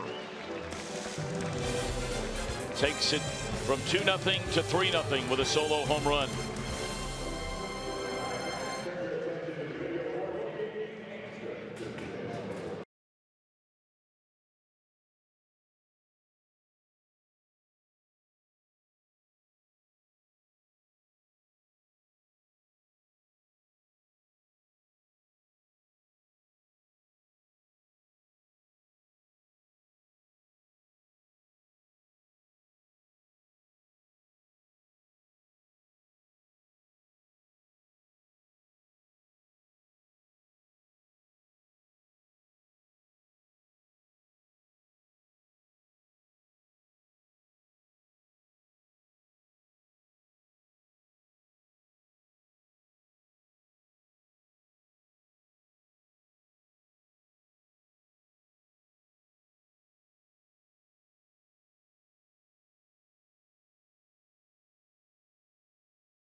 game of the day, pitch tracking, and in-game highlights. Also live radio broadcast, stats, news, and more. Download MLB At Bat today.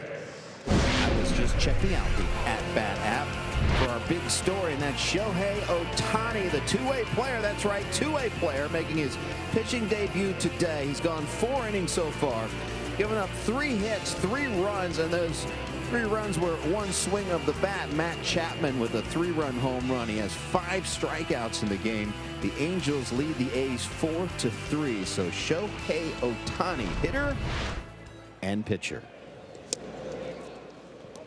That'll be fun to watch and see how his season plays out. Reds had actually made a pitch to try and convince him to come to Cincinnati. And it was no cheap thing to try to make a pitch. I think almost every team out there, the Reds are one of those, high odds against them. The probability was not chances that he was going to end up in the Midwest, but they went all out. They made videos. They prepared kind of recruiting videos from some of their players. I know Joey Votto chimed in.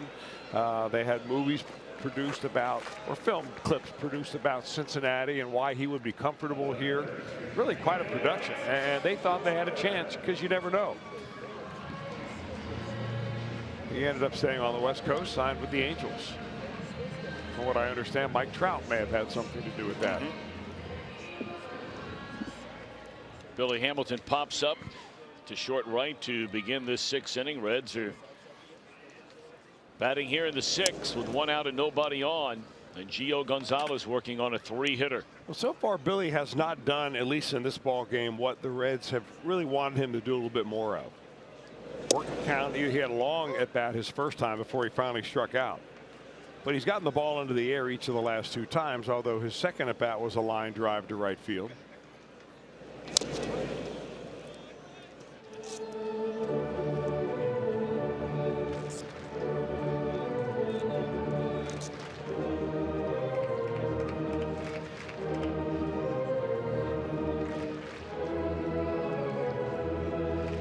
He may be feeling a little bit more pressure this year, Billy. I mean, he's got 4 outfielders for 3 positions. There's already been a rotation in place. He did not start the game yesterday. I mean, it's a game of bottom line, which is production. Well, I was starting to say, or thinking when you said about maybe feeling the pressure, I mean, that's part of this business. It is a numbers game. And are you putting them up? Are you doing what the team is asking you or needs you to do, or are you not? Because there are a whole bunch of guys who would love the opportunity to try to take your job. That pitch is outside, and that's the first walk of the afternoon issued by Gonzalez. 1 out walk to Suarez in front of Joey Votto. For Red, it's a home run off that Toyota sign during our game today. Sheila Doherty from Butler, Kentucky will win that beautiful Tundra on display here at the ballpark, thanks to your Cincinnati and Northern Kentucky Toyota dealers. Votto is single to left field and bounced out to the first baseman.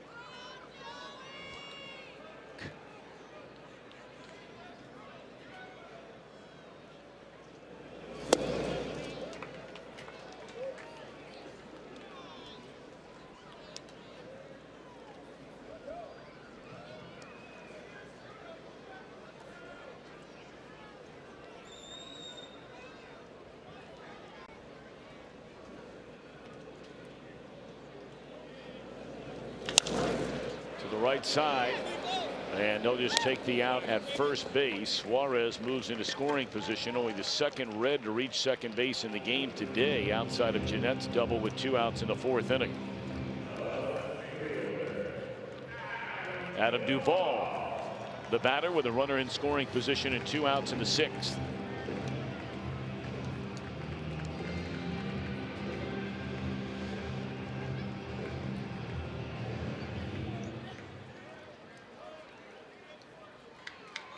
Pirates and Tigers are playing a doubleheader today in Detroit. Pittsburgh winning the first game 1-0. And then the Pirates, after playing a second game today, will fly home and have an afternoon game tomorrow for their home opener. So in essence, 3 games in about what, 27, 28 hours.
Three balls and a strike on Duvall.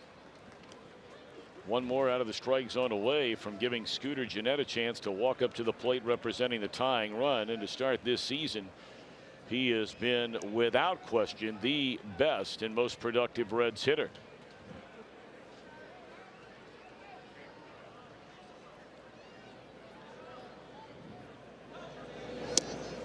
3-1 breaking ball and a beauty by Gonzalez to run the count full. Boy, you've got to have some kind of confidence in your ability to throw that pitch over in this situation right here. You have a base open and a left-hander on deck. And that is one of those breaking balls that he probably can throw for a strike 8 out of 10 times. Comes back with a fastball, and it's in the air to right field, backing up Harper, and he cannot find the glove on it. And Duvall, a run scoring double, and the Reds are on the board. It's a 3-1 ball game. That looked like a play that Bryce Harper should have made. Well, I always give a visiting player the benefit of the doubt here, because if the wall comes up on you very quickly, you're played, even though if you play fairly shallow, it's a shallow right field. And Duvall doesn't hit a whole bunch of balls this way. Goes the opposite way. Harper had more room than he thought. And the ball falls in for 2. So the Reds catch a break.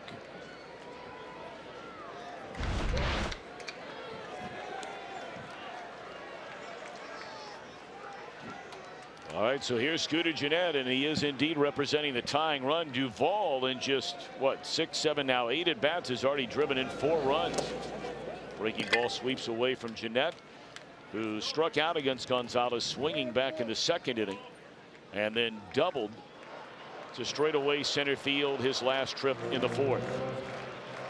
So all of a sudden, some life for the first time today from this Cincinnati offense.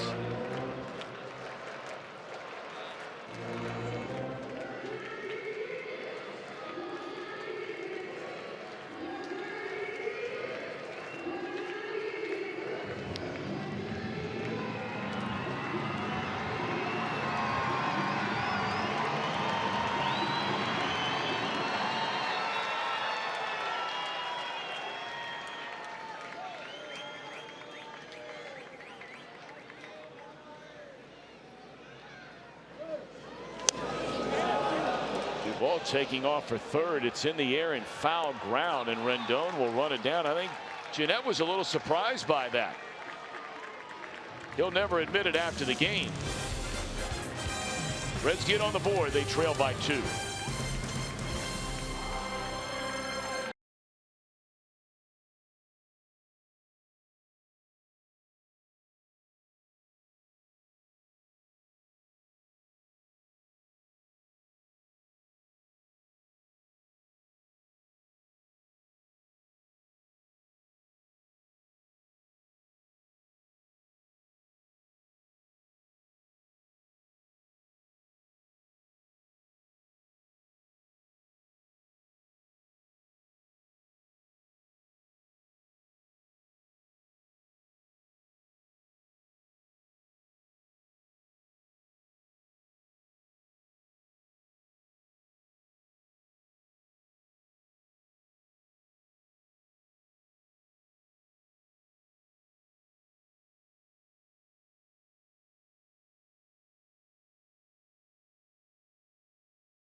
coming to beautiful Muirfield Village Golf Club.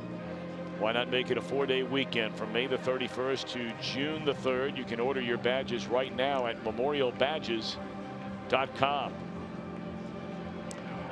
Even the grounds crew in the Easter spirit today. Good stuff. And here's Giovanni Gallardo. Yesterday signed a 1-year major league contract. Went to spring training back with a club where he had the most success of his career, the Milwaukee Brewers. He's the Brewers' all-time leader in strikeouts. He had a 4-year run where he struck out 200 or more batters in each season. That's a franchise record. We've seen him a lot through the years. Yeah, we have, because he spent so much time with the Brewers and in this division. You see what he did last season with Seattle. Last couple of years for Gallardo, not all that good. Was with Seattle last year, was with Baltimore the year before that. Earned run averages were in the 5s in each of those seasons. But the Reds hope that he can manage enough to be a valuable part of this bullpen. A multi-inning guy, early in the ball game type of long reliever, maybe even a swingman. He did have 22 starts last year.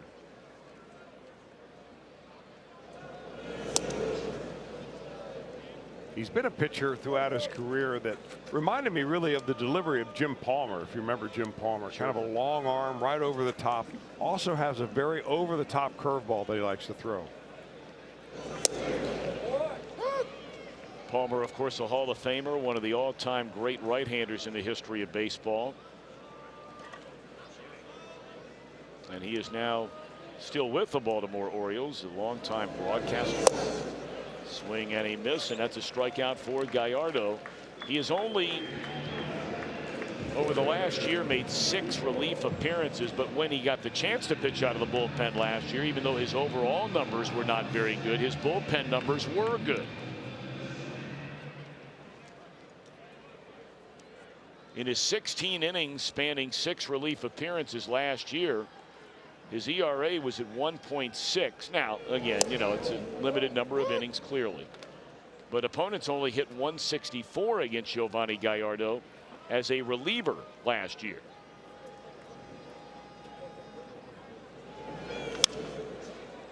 Soft liner, and that's over the head of Peraza into left field, and Defoe with a 1-out single.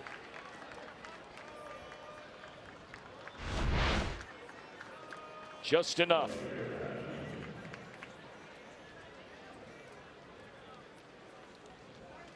Sal Romano, an excellent start to his 2018 season. He goes 6 innings, allows 4 hits, 3 runs earned. He walked 4, 1 intentionally, and fanned 2.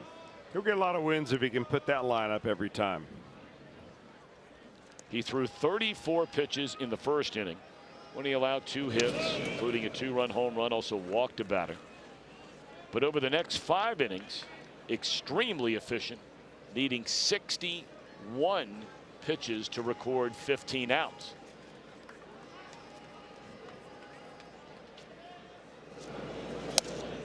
Breaking ball in there, a strike to Adam Eaton, 0-1.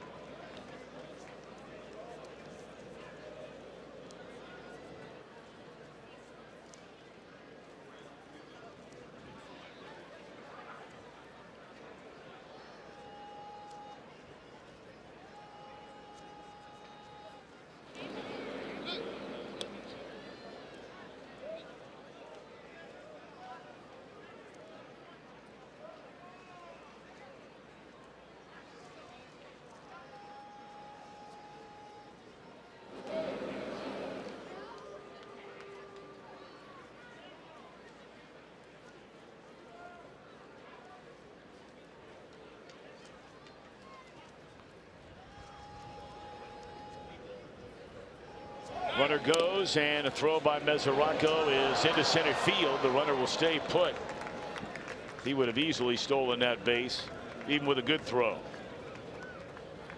I'm not so sure the pitchers have given Mesoraco much of a chance here this afternoon. Turner stole one earlier off Romano, and this one, I think by the time Mesoraco got that ball and was ready to throw, he had a big jump on Giovanni Gallardo.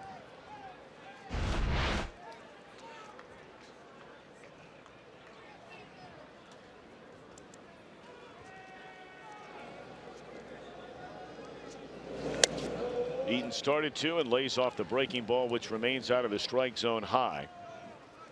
Eaton, the 5-hit game yesterday, had a base hit his first time up today and scored on the Rendon home run. He's been retired each of his last 2 trips on ground balls to the middle infielders.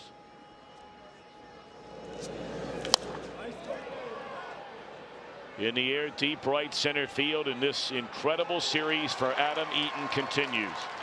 In front of family and friends from Springfield, Ohio.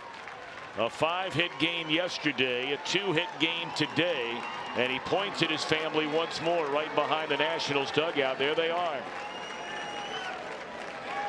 A 2-run home run to make it a 5-1 Nationals lead.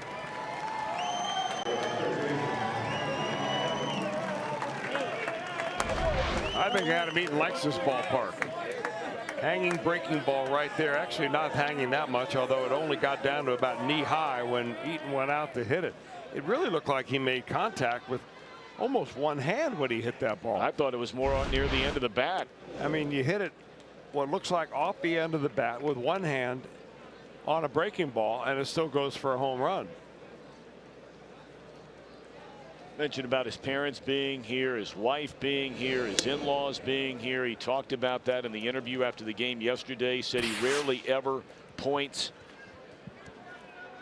to anybody in the stands during the game. But after the game yesterday, he talked about how important those people naturally are in his life.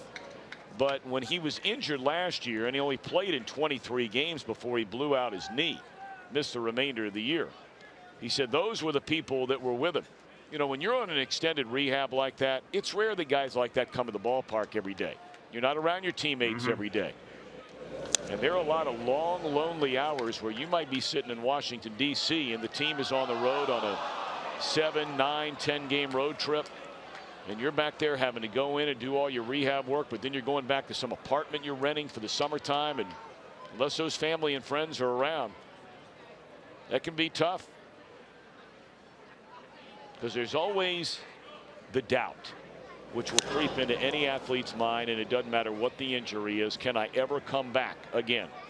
Down the right field line for the second out of the inning. Yeah, I think you hit it right on the head there, Tom, because that's the one thing that when you talk to guys that have been out an extended period of time, and there seems to be more and more than ever before, especially with the Tommy John being so frequent and common. Am I ever going to be back 100%? I mean, here's a guy that had knee issues that legs were the big part of his game. So you really never know until you get back and play. Even in spring training, those that watched Adam Eaton play said, well, he seems healthy, but he's still very tentative about going after balls that were in the gap, for instance, and chasing him down and trying to stop and change direction. But if anything would give him some optimism, the series he's had here in Cincinnati. I mean, you hate to see it happen against the Reds, but for Adam Eaton, this has been about as perfect a start to the season, coming back from a knee injury this time a year ago, roughly this time a year ago, that he could ever hope for.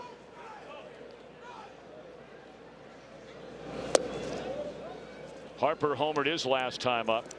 Nationals have hit 3 of them in the game here today after clubbing 4 home runs in the game yesterday.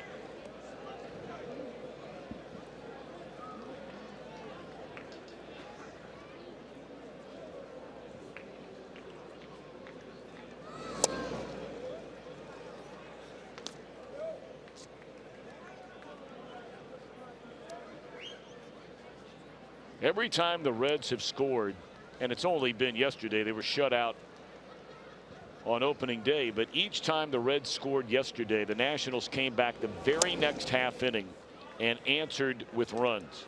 Reds scored in the 4th yesterday. Nationals score one in the 5th. Reds score in the 6th. Nationals score in the 7th. Reds score in the 8th. Nationals score a grand slam in the 9th.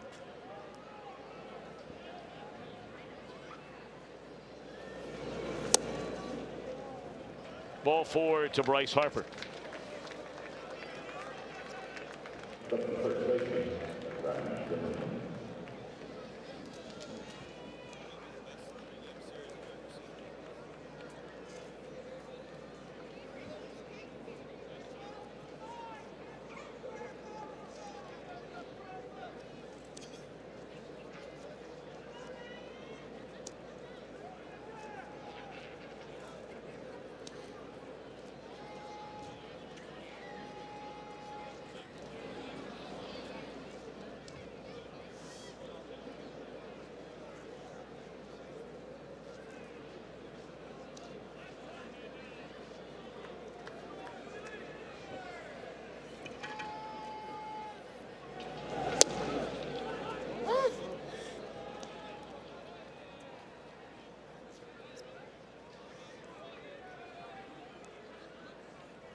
1 ball and 1 strike on Ryan Zimmerman.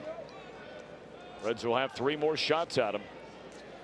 The Nationals did not have to use any of their quote-unquote big 3 out of the bullpen yesterday. The trio we saw in relief of Scherzer on opening day, when you may remember that was a 1-0 game through the entire game until the Nationals got a second run in the 9th inning. They went with Kensler and Madsen and Doolittle. But I don't think Gio Gonzalez is going anywhere anytime soon. He has been very, very good here today.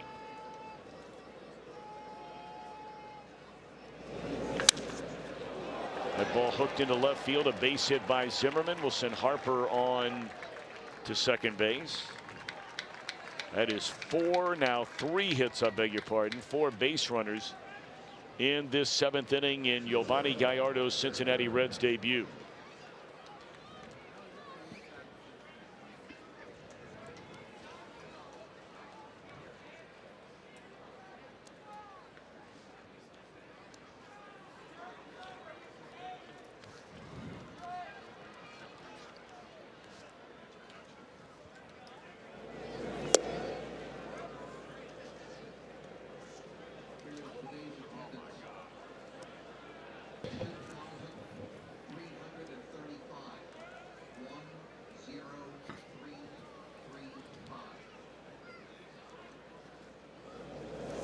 Trey Turner takes.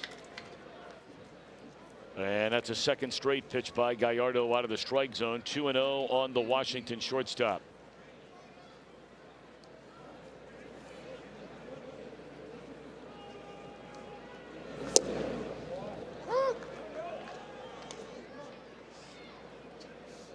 The Nationals won their division a season ago by 20 games. And really, you look at their division again this year. You know, the Marlins have started 2-2, and you never know. I mean, look, nobody has that crystal ball. That's off the end of the bat, and coming in to get it is Schebler, and that will retire the side.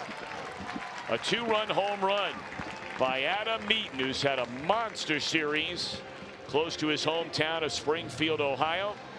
And he's made it a 5-1 Washington lead, and we'll keep it right here for the singing of God Bless America. Stand, kindly remove your hats and face the American flag.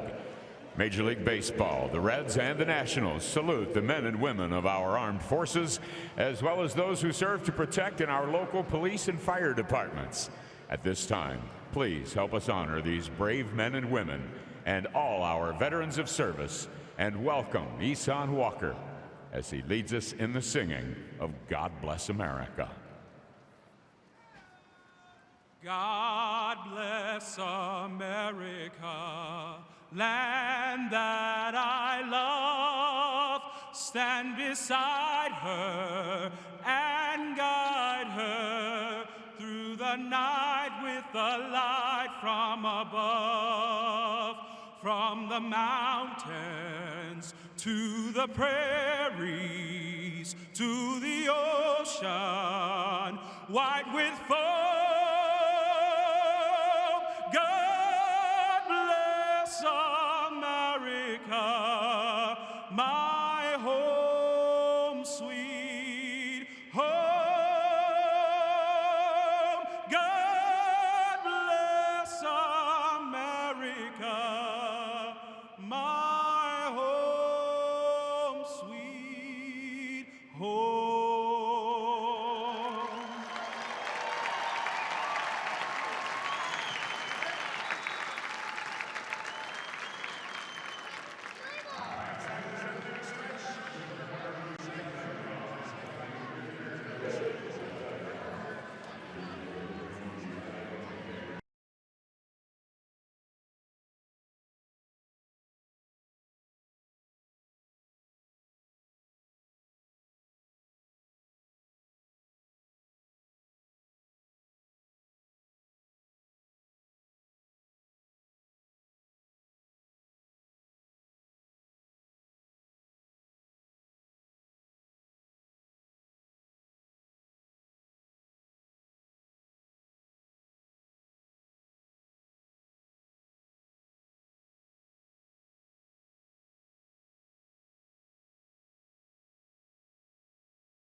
Minutes before the start of Reds baseball every day on Fox Sports Ohio with all the information you need for that night's game.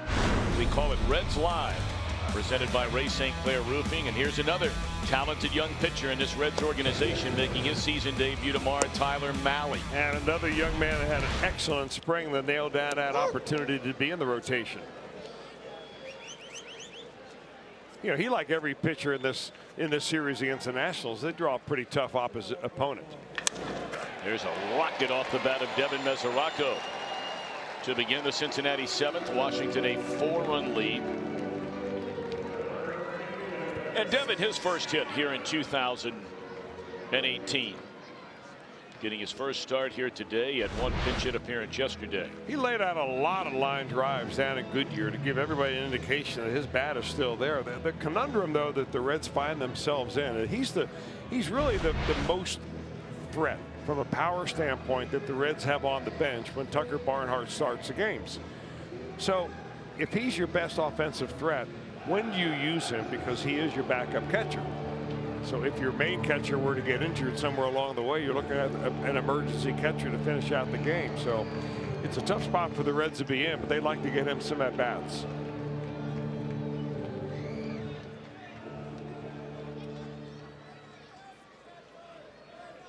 Well, that's going to be it for Gio Gonzalez. Dave Martinez comes to get him. And we're going to see the left-hander Matt Grace. The Reds knocked him around a little bit yesterday. Got a couple of hits and a couple of runs. Our Skyline Chili called to the bullpen.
Have lived up to all the billing, at least to start this 2018 season.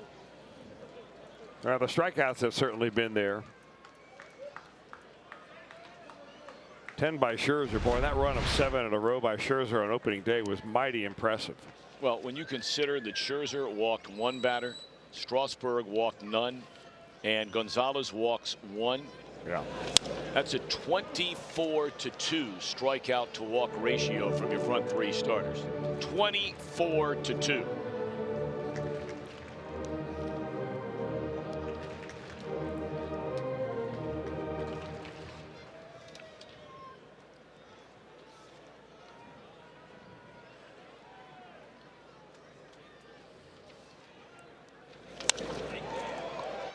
So Matt Grace comes on to face Schebler, and Scott lifts a fly ball into left field.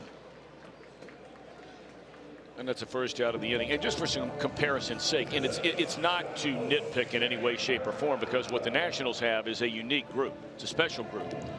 But if you're just looking at starting pitching in this series, 24-2 is a strikeout to walk ratio for the Nationals 3 starters. The Reds 3 starters are 11-7. Well, different pitchers. Different pitchers, certainly different results. I mean, it just goes to show you how maybe that stat is one of the more important stats that you can find as a pitcher. That's a pretty nice play. Really nice, and what a job by Grace. Faces 2 batters, gets 3 outs. We're up to the 8th, 5-1 Washington.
They have 3 today. Rendon a 2-run homer in the first.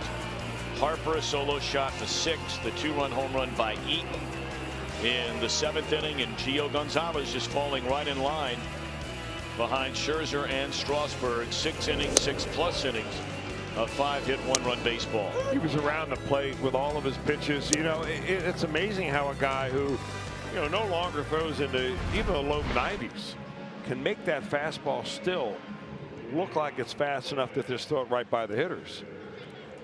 A lot of zeros on the board there for the Reds. Reds are going to go to their bullpen. Gallardo goes an inning, allows 3 hits and a couple of runs, including the 2-run home run to Eaton. And now left-hander pitching for the 2nd time this season. We saw him on opening day for 1 batter, and he retired that batter, and that's Juan D. Peralta. And he was in a lot of games last year, 69 of them. Had a really good year. He failed a little bit towards the end. I just think he was run out there so much that he just ran out of gas. That ERA you see at 3.7. That was in the low 2s the entire year until that final month. Fastball, changeup, slider.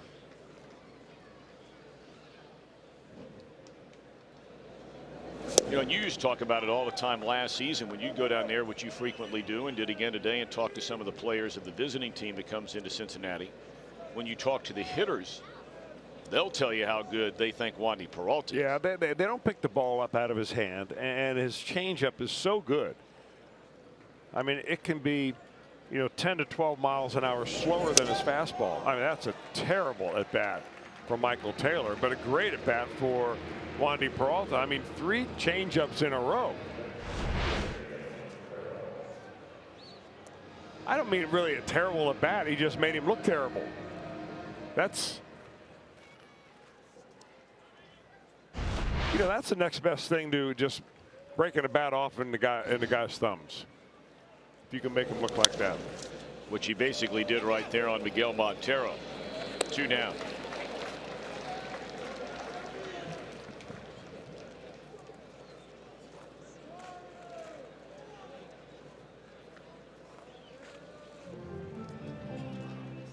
The way you said that, you reminded me of my old partner, Harry Carey, back in Chicago. What a terrible advice. Yeah, I really didn't mean it like that. I really what I meant know was you didn't. I mean, that it made him look bad. And I should really have given more credit to Wandy Peralta at the very beginning rather than take away from Michael Taylor, who's a good player. Well, I liked it. I wouldn't do that to one of our guys, though.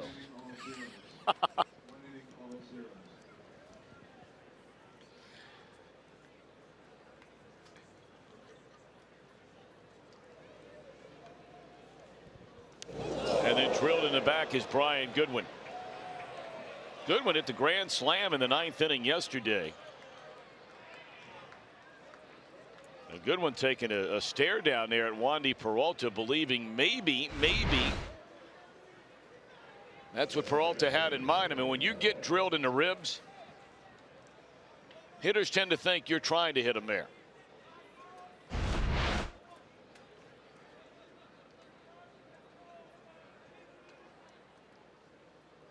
Well, unless there's some kind of a history that we don't know about. Or if there was something that happened after the grand slam yesterday while he's running the bases, or I mean, I have no idea. I didn't see anything yesterday, but when guys hit grand slams against your team, you're not sitting there watching them run the bases most of the time.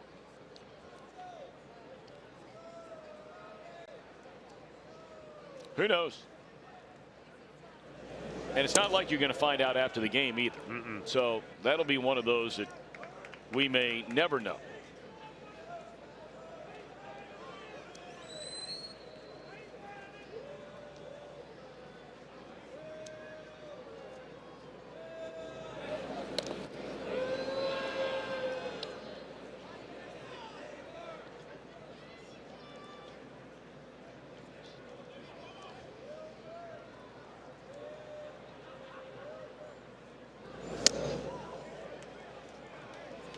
So after retiring the first two batters quickly, Goodwin is drilled by Peralta, and now Wandy has missed on 3 straight to Defoe.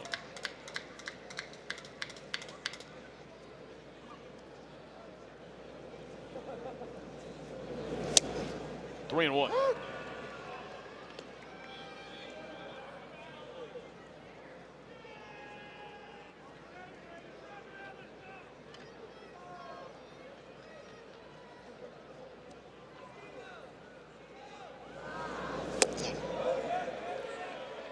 And that's ball 4. A hit batter and a walk after retiring the first 2 hitters, and now you got to face Adam Eaton. Boy, you drill a pinch hitter in the 8 hole and you walk the number 9 batter to face the hottest hitter in this weekend series. He has the most hits. He has 1 more than Scooter Gennett. Gennett has 7. Eaton with 8 hits in a series, 2 more today after 5 yesterday. And his last time up, he hit a 2-run home run. And now a visit to the mound by Mesoraco, and this counts as a visit to the mound.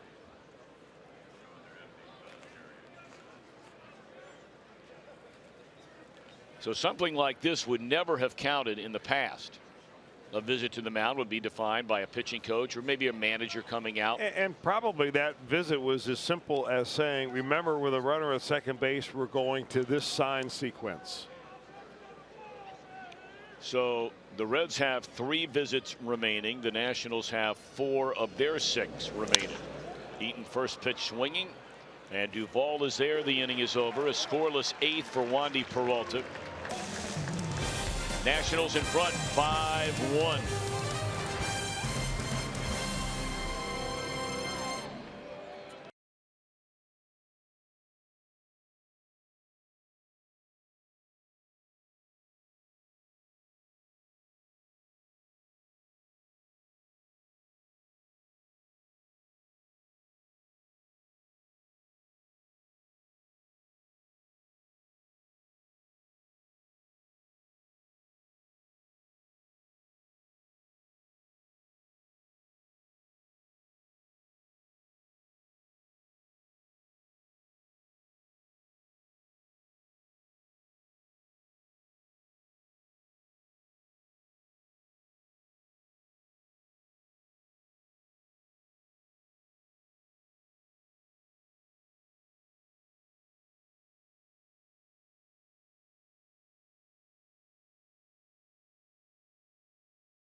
Barnhart Gold Glove bobblehead thanks to Coca-Cola. See your Reds and the Cardinals April 12th through the 15th for as low as $12. For tickets, visit Reds.com.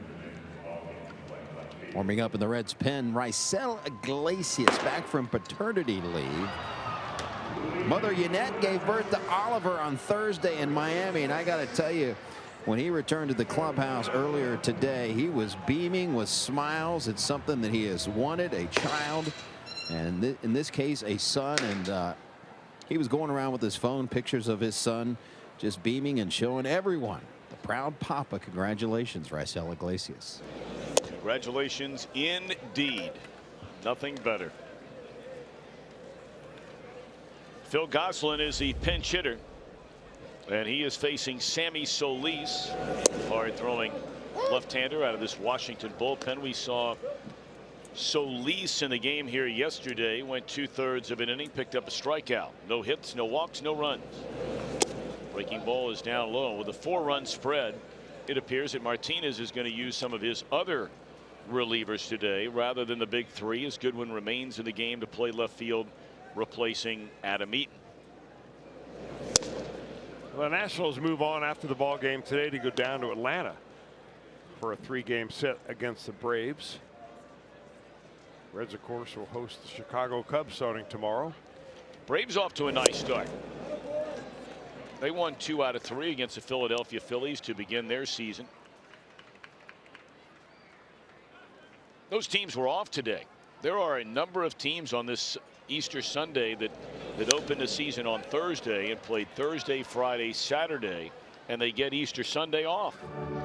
One of them would be the Milwaukee Brewers. They swept a 3-game series to begin the year out in San Diego, and then flew all night last night, but got to spend Easter Sunday at home with their families in Milwaukee today in an off day. You know, when Phil Gosselin was introduced on the Reds roster on opening day, it was the 4th consecutive opening day for Gosselin, but each of the last 4 seasons with a different team. That is hard to do. First time I think he's had to do it out of a non-roster invitees situation in spring training. So he was at Cincinnati this year, Texas last year, Pittsburgh in 2017, and Arizona before that. He's also been in the big leagues with Atlanta. That's who he made his debut with back in 2013.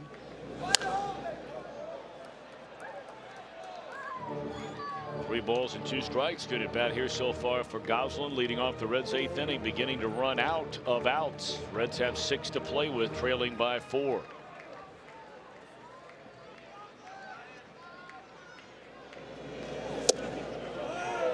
Boy, close pitch there.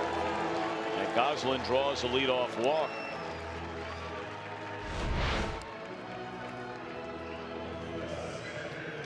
Pitch number 10, clearly off the plate. That is only the 4th walk issued by the entire Nationals pitching staff. A couple of Virginia Cavaliers right there. That's talking right. to each other. Former #1 draft pick Zimmerman, and Phil Gosselin was taken 5th round 2010. And another one was, if I'm not mistaken, is Doolittle out of their bullpen. I believe he was a freshman when, or maybe the other way around. No, yeah, he'd have been a freshman. I think I read an article where Zimmerman was a junior and was about to be drafted.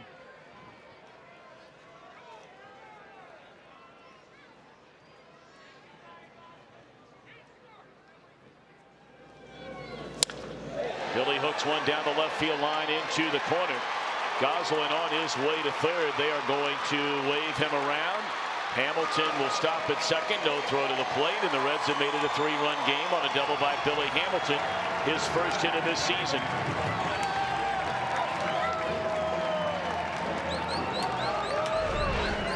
Well, he gets a breaking ball here, and Billy does, and he gets a little bit out in front of it, but he's able to keep it fair down the left field line.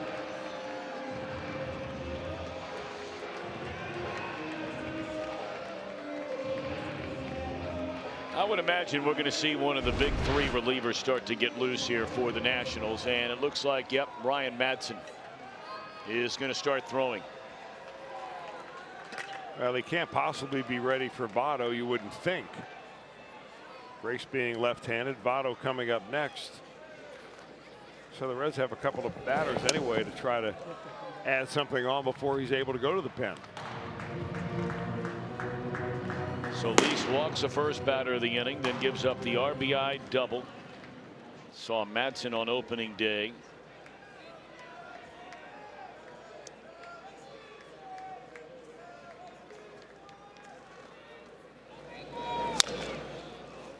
Suarez is 0 for 2, struck out looking, bounced to second, walked and scored a run on the double by Adam Duvall in the 6th.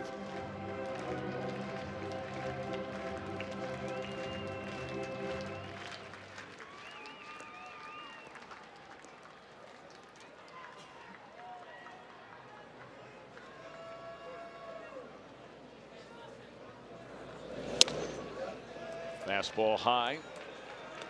2 balls and a strike on Suarez.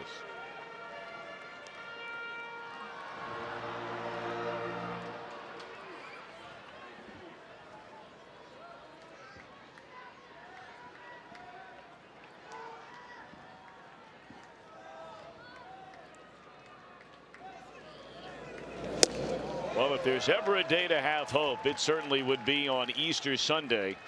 And the Reds are hoping to have Votto step to the plate representing the tying run here in a minute.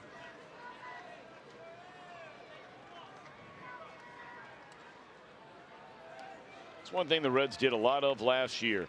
Even though they lost a lot of games, they continue to compete night in and night out, and Votto will bat representing the tying run.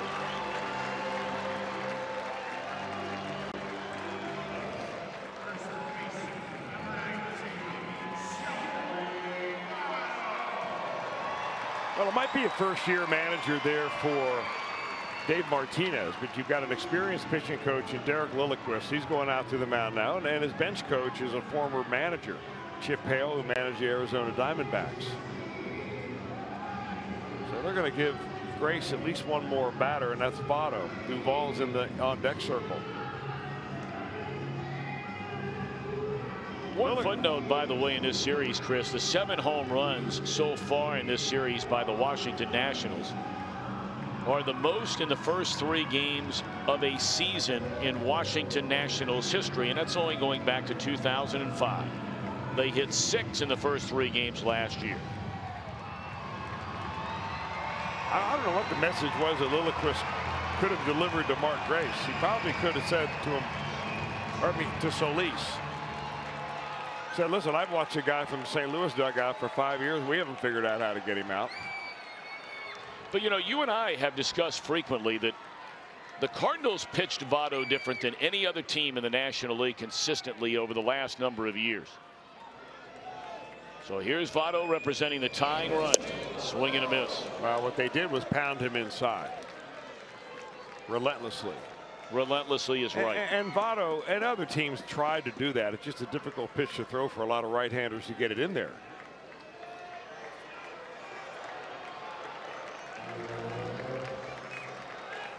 Votto has tried to adjust to make sure that he can at least foul that inside pitch off to stay alive in the at-bat.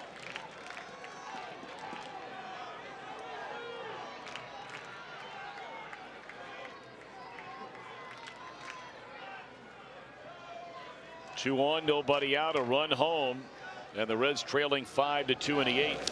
And Votto is drilled up and in. Very lucky that did not get him in the head. And that's got to be it for Solis. Yep, here comes Dave Martinez. Solis does not retire a single batter. And thankfully, Votto's okay. 2 walks, a hit batter, and a double. The Reds have them loaded. And Ryan Madsen will come on to face Adam Duvall with the bases juiced and nobody out when we return.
the Cincinnati Reds and may not be reproduced or retransmitted in any form. And the accounts and descriptions of this game may not be disseminated without the express written consent of the Cincinnati Reds. Alrighty, Reds got something cooking here. They've scored a run. They have the bases loaded. Nobody out. Trailing by 3. Adam Duvall, the batter, against a veteran right-hander and a one-time Red, Ryan Madsen, even though he never pitched a game for the Reds. First pitch, breaking ball. Inside, ball 1. Duvall, in 8 at-bats, has already knocked in 4 runs this year. 3 yesterday and an RBI double to right field in the 6th inning, his last at-bat today.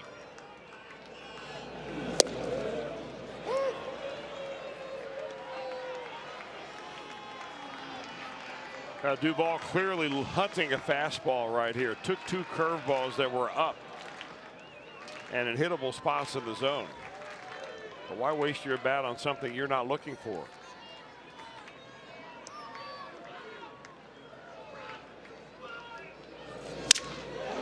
Broken bat, 1 hopper, should be a double play, and it is. It brings in a run to make it 5-3. But that is a huge double play induced by Ryan Madsen. A couple of breaking balls and then a fastball that saws him off.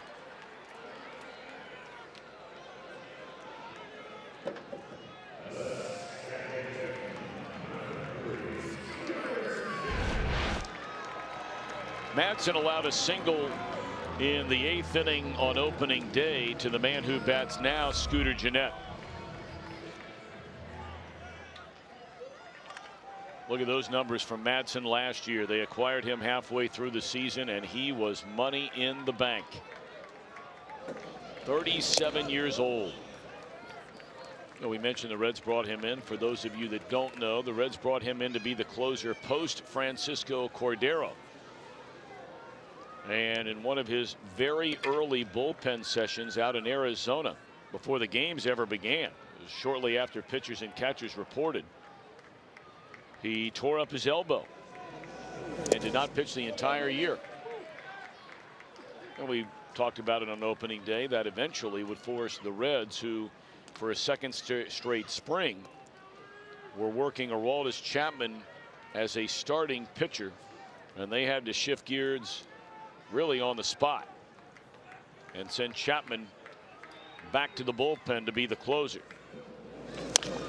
Tapper down to first, and that's foul. Madsen is a 13-year veteran. He's a big guy, 6 feet 6 inches tall. Was originally drafted by the Phillies in 1998. That's how long he's been around. He did everything in Philadelphia. But you know, he's been kind of an under the radar guy, even though he's had 2 seasons where he has had 30 saves, once with the Oakland A's and once with the Philadelphia Phillies. And for the most part, a setup guy. In the air right field, and boy, what a job by Madsen. Comes in, gets a double play and a fly ball out. Reds scored twice. We go to the 9th, trailing by 2.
Star Wars night at the ballpark.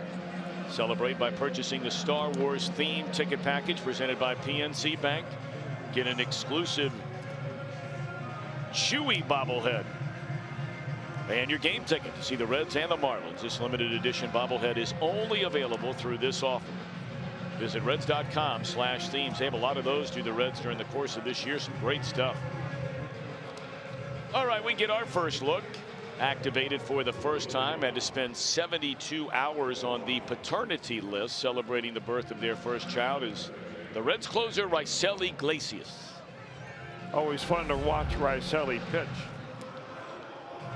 They brought him in a lot in spring training, as they do closers who already have their job established, you know, sometimes in the third, fourth, or fifth inning, so he could be as close as possible to facing big league hitters.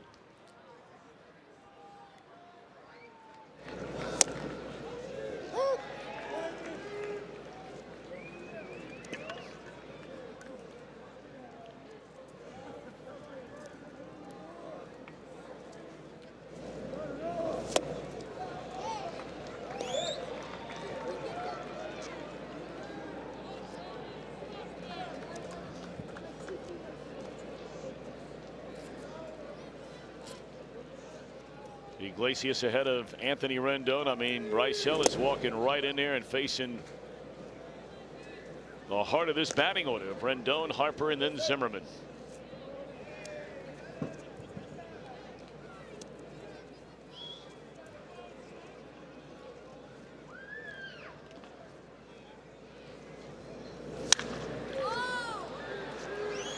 That's in the air for Schebler in right field.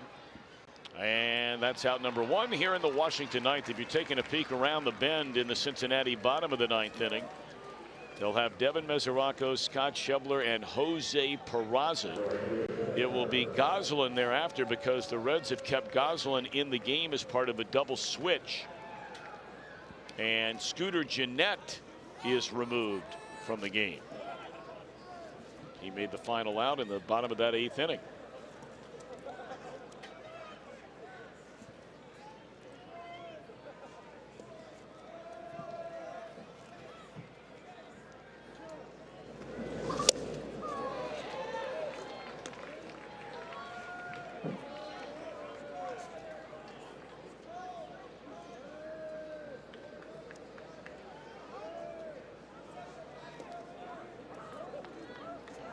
Bryce Harper today, a solo home run back in the sixth inning, has also drawn a walk. He's knocked in 3 runs in the last 2 days.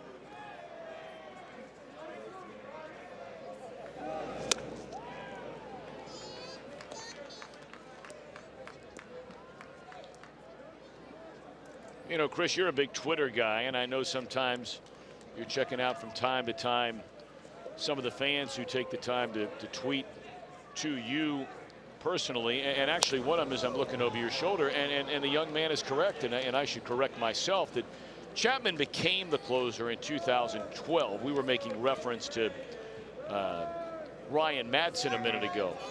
It wasn't until the month of May where he took over as the closer, but the goal was he was going back to the bullpen. I guess I should have said more accurately, he was no longer going to be in contention to be a starting pitcher. This ball is killed.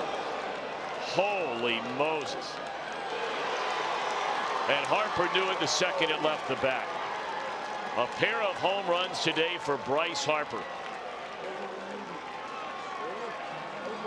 Say, that's as long a home run to the opposite field by a left-handed batter as you're going to see. Yeah, on a cold day, too. You know, his swing starts in his legs, and he really puts a lot of leg power into each one of his pitches that he hits. Watch him just drive with his back leg. And he knew it. He stood there and watched it for a minute.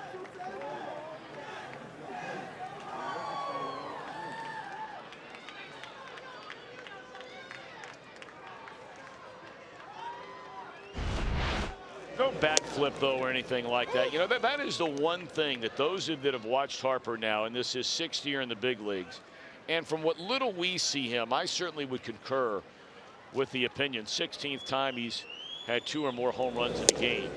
He is not quite the, you know, the, not sure bombastic is the right word, but he certainly doesn't show anybody up. He doesn't do anything like that anymore. It's almost like that one incident that occurred with Jonathan Papelbon in the dugout. Remember that about 3 years ago when he got into a fight with his closer down in the dugout? He's been a pretty subdued guy ever since then. He still talks about wanting to have fun, and he was the one that made the comments you may remember years ago about how nobody in baseball has any fun. You're not allowed to have any fun. You never read about him, any troubles off the field, nothing like that. You know, for a guy who came into the big leagues at 19 years old with all the hype and all the buildup, the #1 pick, the #1 player in the country, amateur player in the country, you'd have to say overall he has handled himself in exemplary fashion as a major league player. Well, it comes along with maturity. Not suggesting any man is perfect, and we know that Bryce Harper is not. But he's been mighty good for that Nationals franchise, and you wonder if this will be his final year in Washington.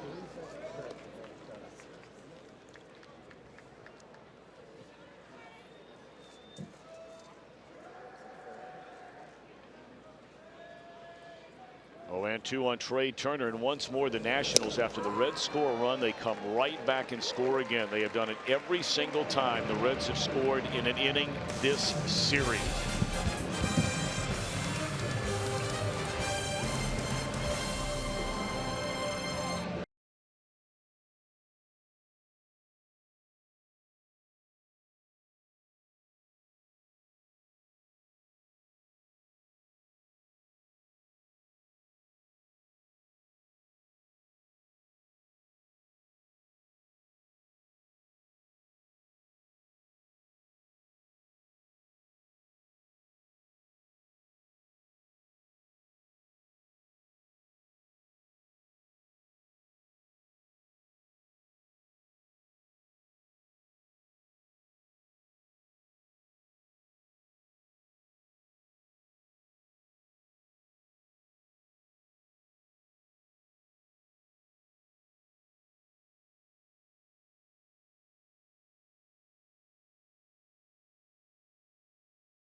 Sunday, brought to you by Geico. 15 minutes could save you 15% or more on car insurance, and by Toyota. For over 30 offers, visit buyatoyota.com. Toyota, let's go places.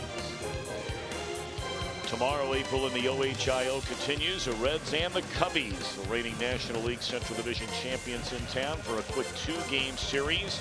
And again tomorrow, a rare start time for a Monday afternoon. 4:10 game.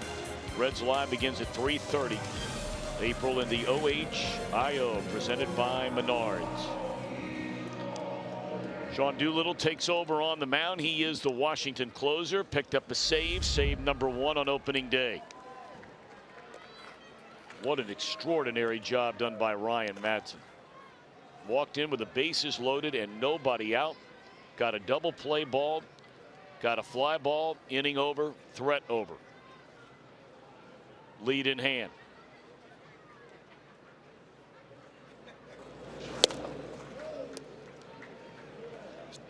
Now, Doolittle is not your typical closer who's coming in throwing 8,000 miles an hour like so many guys do around baseball.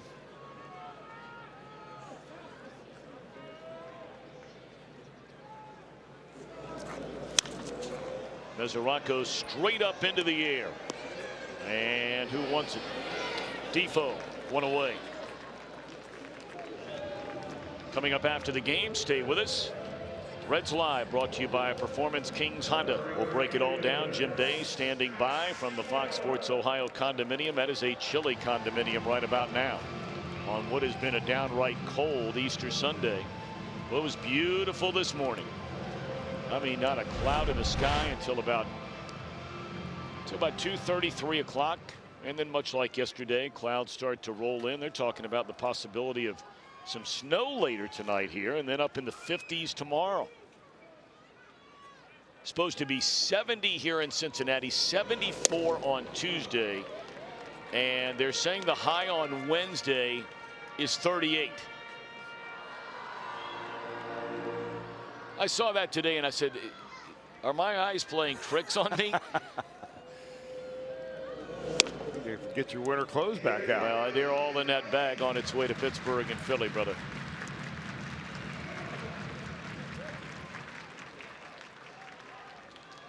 As it is going to be chilly in both of those stops after the 2-game series against Chicago.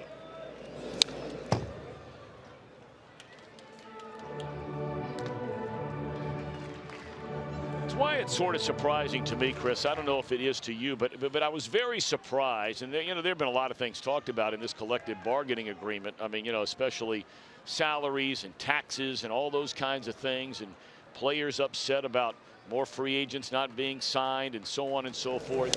But ooh, that hurt on a cold day for sure. See where that got him. He is really hurt. Man, that's you could hear it all the way up here in the 3rd level.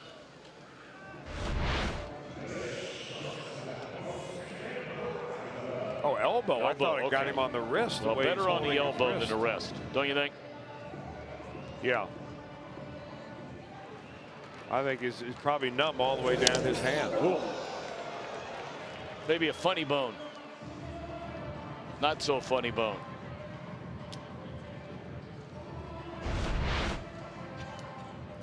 Schebler's a tough guy. Oh, he's as tough as he comes.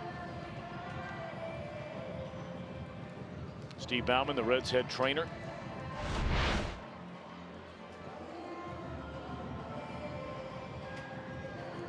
Yeah, I don't know why every hitter would not wear as much protection as you're allowed to wear. I mean, these guys are throwing as hard as they are, and you want to hang right in there. And of course, you're being taught to stay in there as long as you possibly can before you give up. Especially left on left, because that breaking ball is going to go away from you. The only way you're going to hit him is you hang right in there with your front side. You could read his lips. That's exactly what he just said to Brian Price. Funny bone. That's why he just keeps flexing those fingers over and over again. Well, that's a tough dude. But back to the thing we're trying to talk about. One of the things I was very surprised about was the players and ultimately getting their way as part of the negotiation of not only starting spring training earlier, but subsequently starting the regular season much earlier. Now, the reason they wanted to do that was to create more off days during the baseball season than we've had in the past. They also wanted a lot more day games, which I think everybody universally felt like on travel days you would have more day games, and we have a lot more of those this year than we've had in the past. Unfortunately, not on this upcoming road trip. But nonetheless, there's a lot more of them. But even a week difference in when you start opening day can be a big difference temperature-wise in a lot of parts of the country. Maybe not enormous difference, but you got a better chance in a week from now of it being a little bit warmer than you did last week. Sure hope so anyway. Yeah, hope so is right.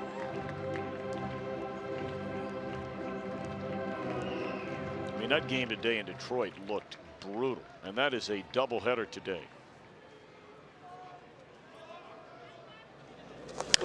We will be going at the end of the month to undeniably the coldest weather city in Major League Baseball, and that will be Minneapolis.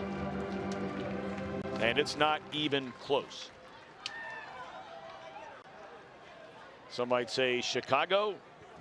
No.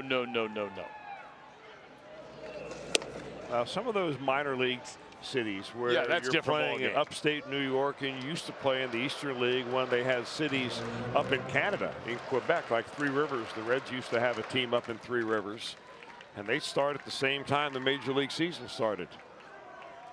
That was a little bit chilly. Yes.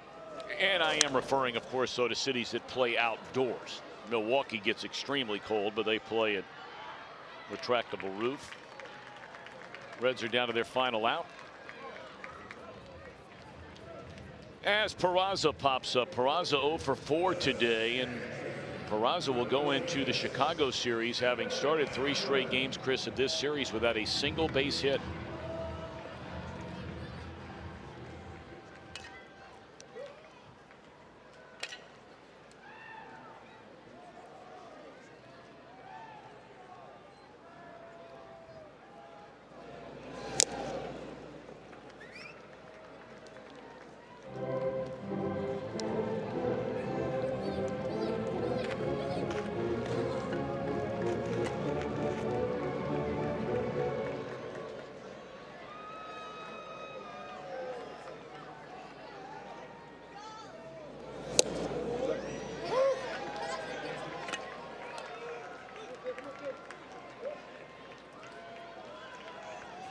Goslin started off the 8th inning as a pinch hitter, drew a walk, scored a run. When the Reds got the lead down to 2. And then Harper homered in the top of this 9th inning, and that's where we stand. A 3-run Washington lead and 1 out away from a 3-game sweep. This will be the first time, unless the Reds can rally, where they will have lost their first 3 games of the season since this ballpark opened. That was the opening series against the Pittsburgh Pirates. That was in 2003. Ball hit hard. Straight away center field. Taylor going back, and that's out of here to make it a 1-run game. Goslin a walk and now a 2-run home run. How about that?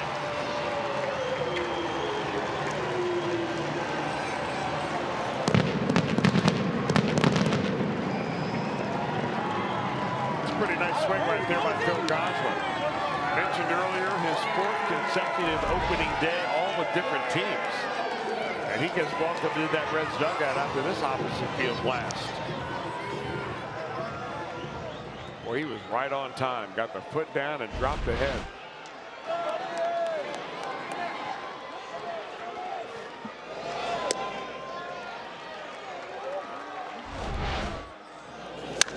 This ball is hammered.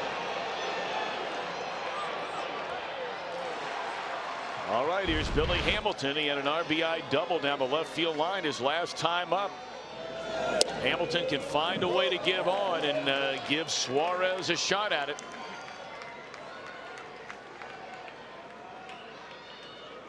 One and one to Billy Hamilton, a 1-run game. How important now is that home run by Harper in the top of this 9th inning? Huge swing there by Hamilton, and he comes up empty.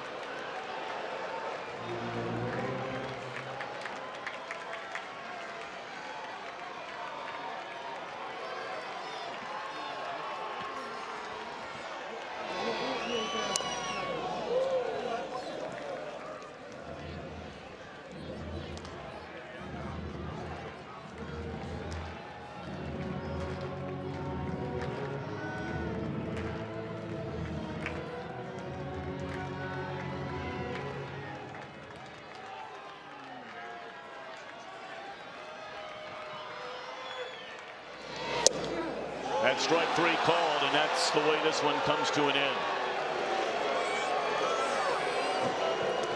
Doolittle gives up a 2-run home run, but he gets the save. You be the judge. That looked like a pretty good pitch. And the Nationals sweep the 3-game series. Final count today of 6-5, and we mentioned for the first time since this ballpark opened in 2003, the Pirates rolled in here and won 3 in a row. The Reds lose their first 3 games of a regular season. Our Miller Lite hold true moments, as in plural, for the young man who grew up just north of Cincinnati in Springfield, Ohio. He had 5 hits yesterday, did Adam Eaton, including a home run. He hits another home run here today. This one coming with a man aboard. And celebrating this weekend series, coming all the way back from a devastating knee injury, which basically wiped out his entire 2017 season. And 18 off with a bang for Adam Eaton and the Nationals, who make their way to Atlanta with a perfect 3-0 record. All right, Jim Day standing by. Reds Live right around the corner on Fox Sports Ohio.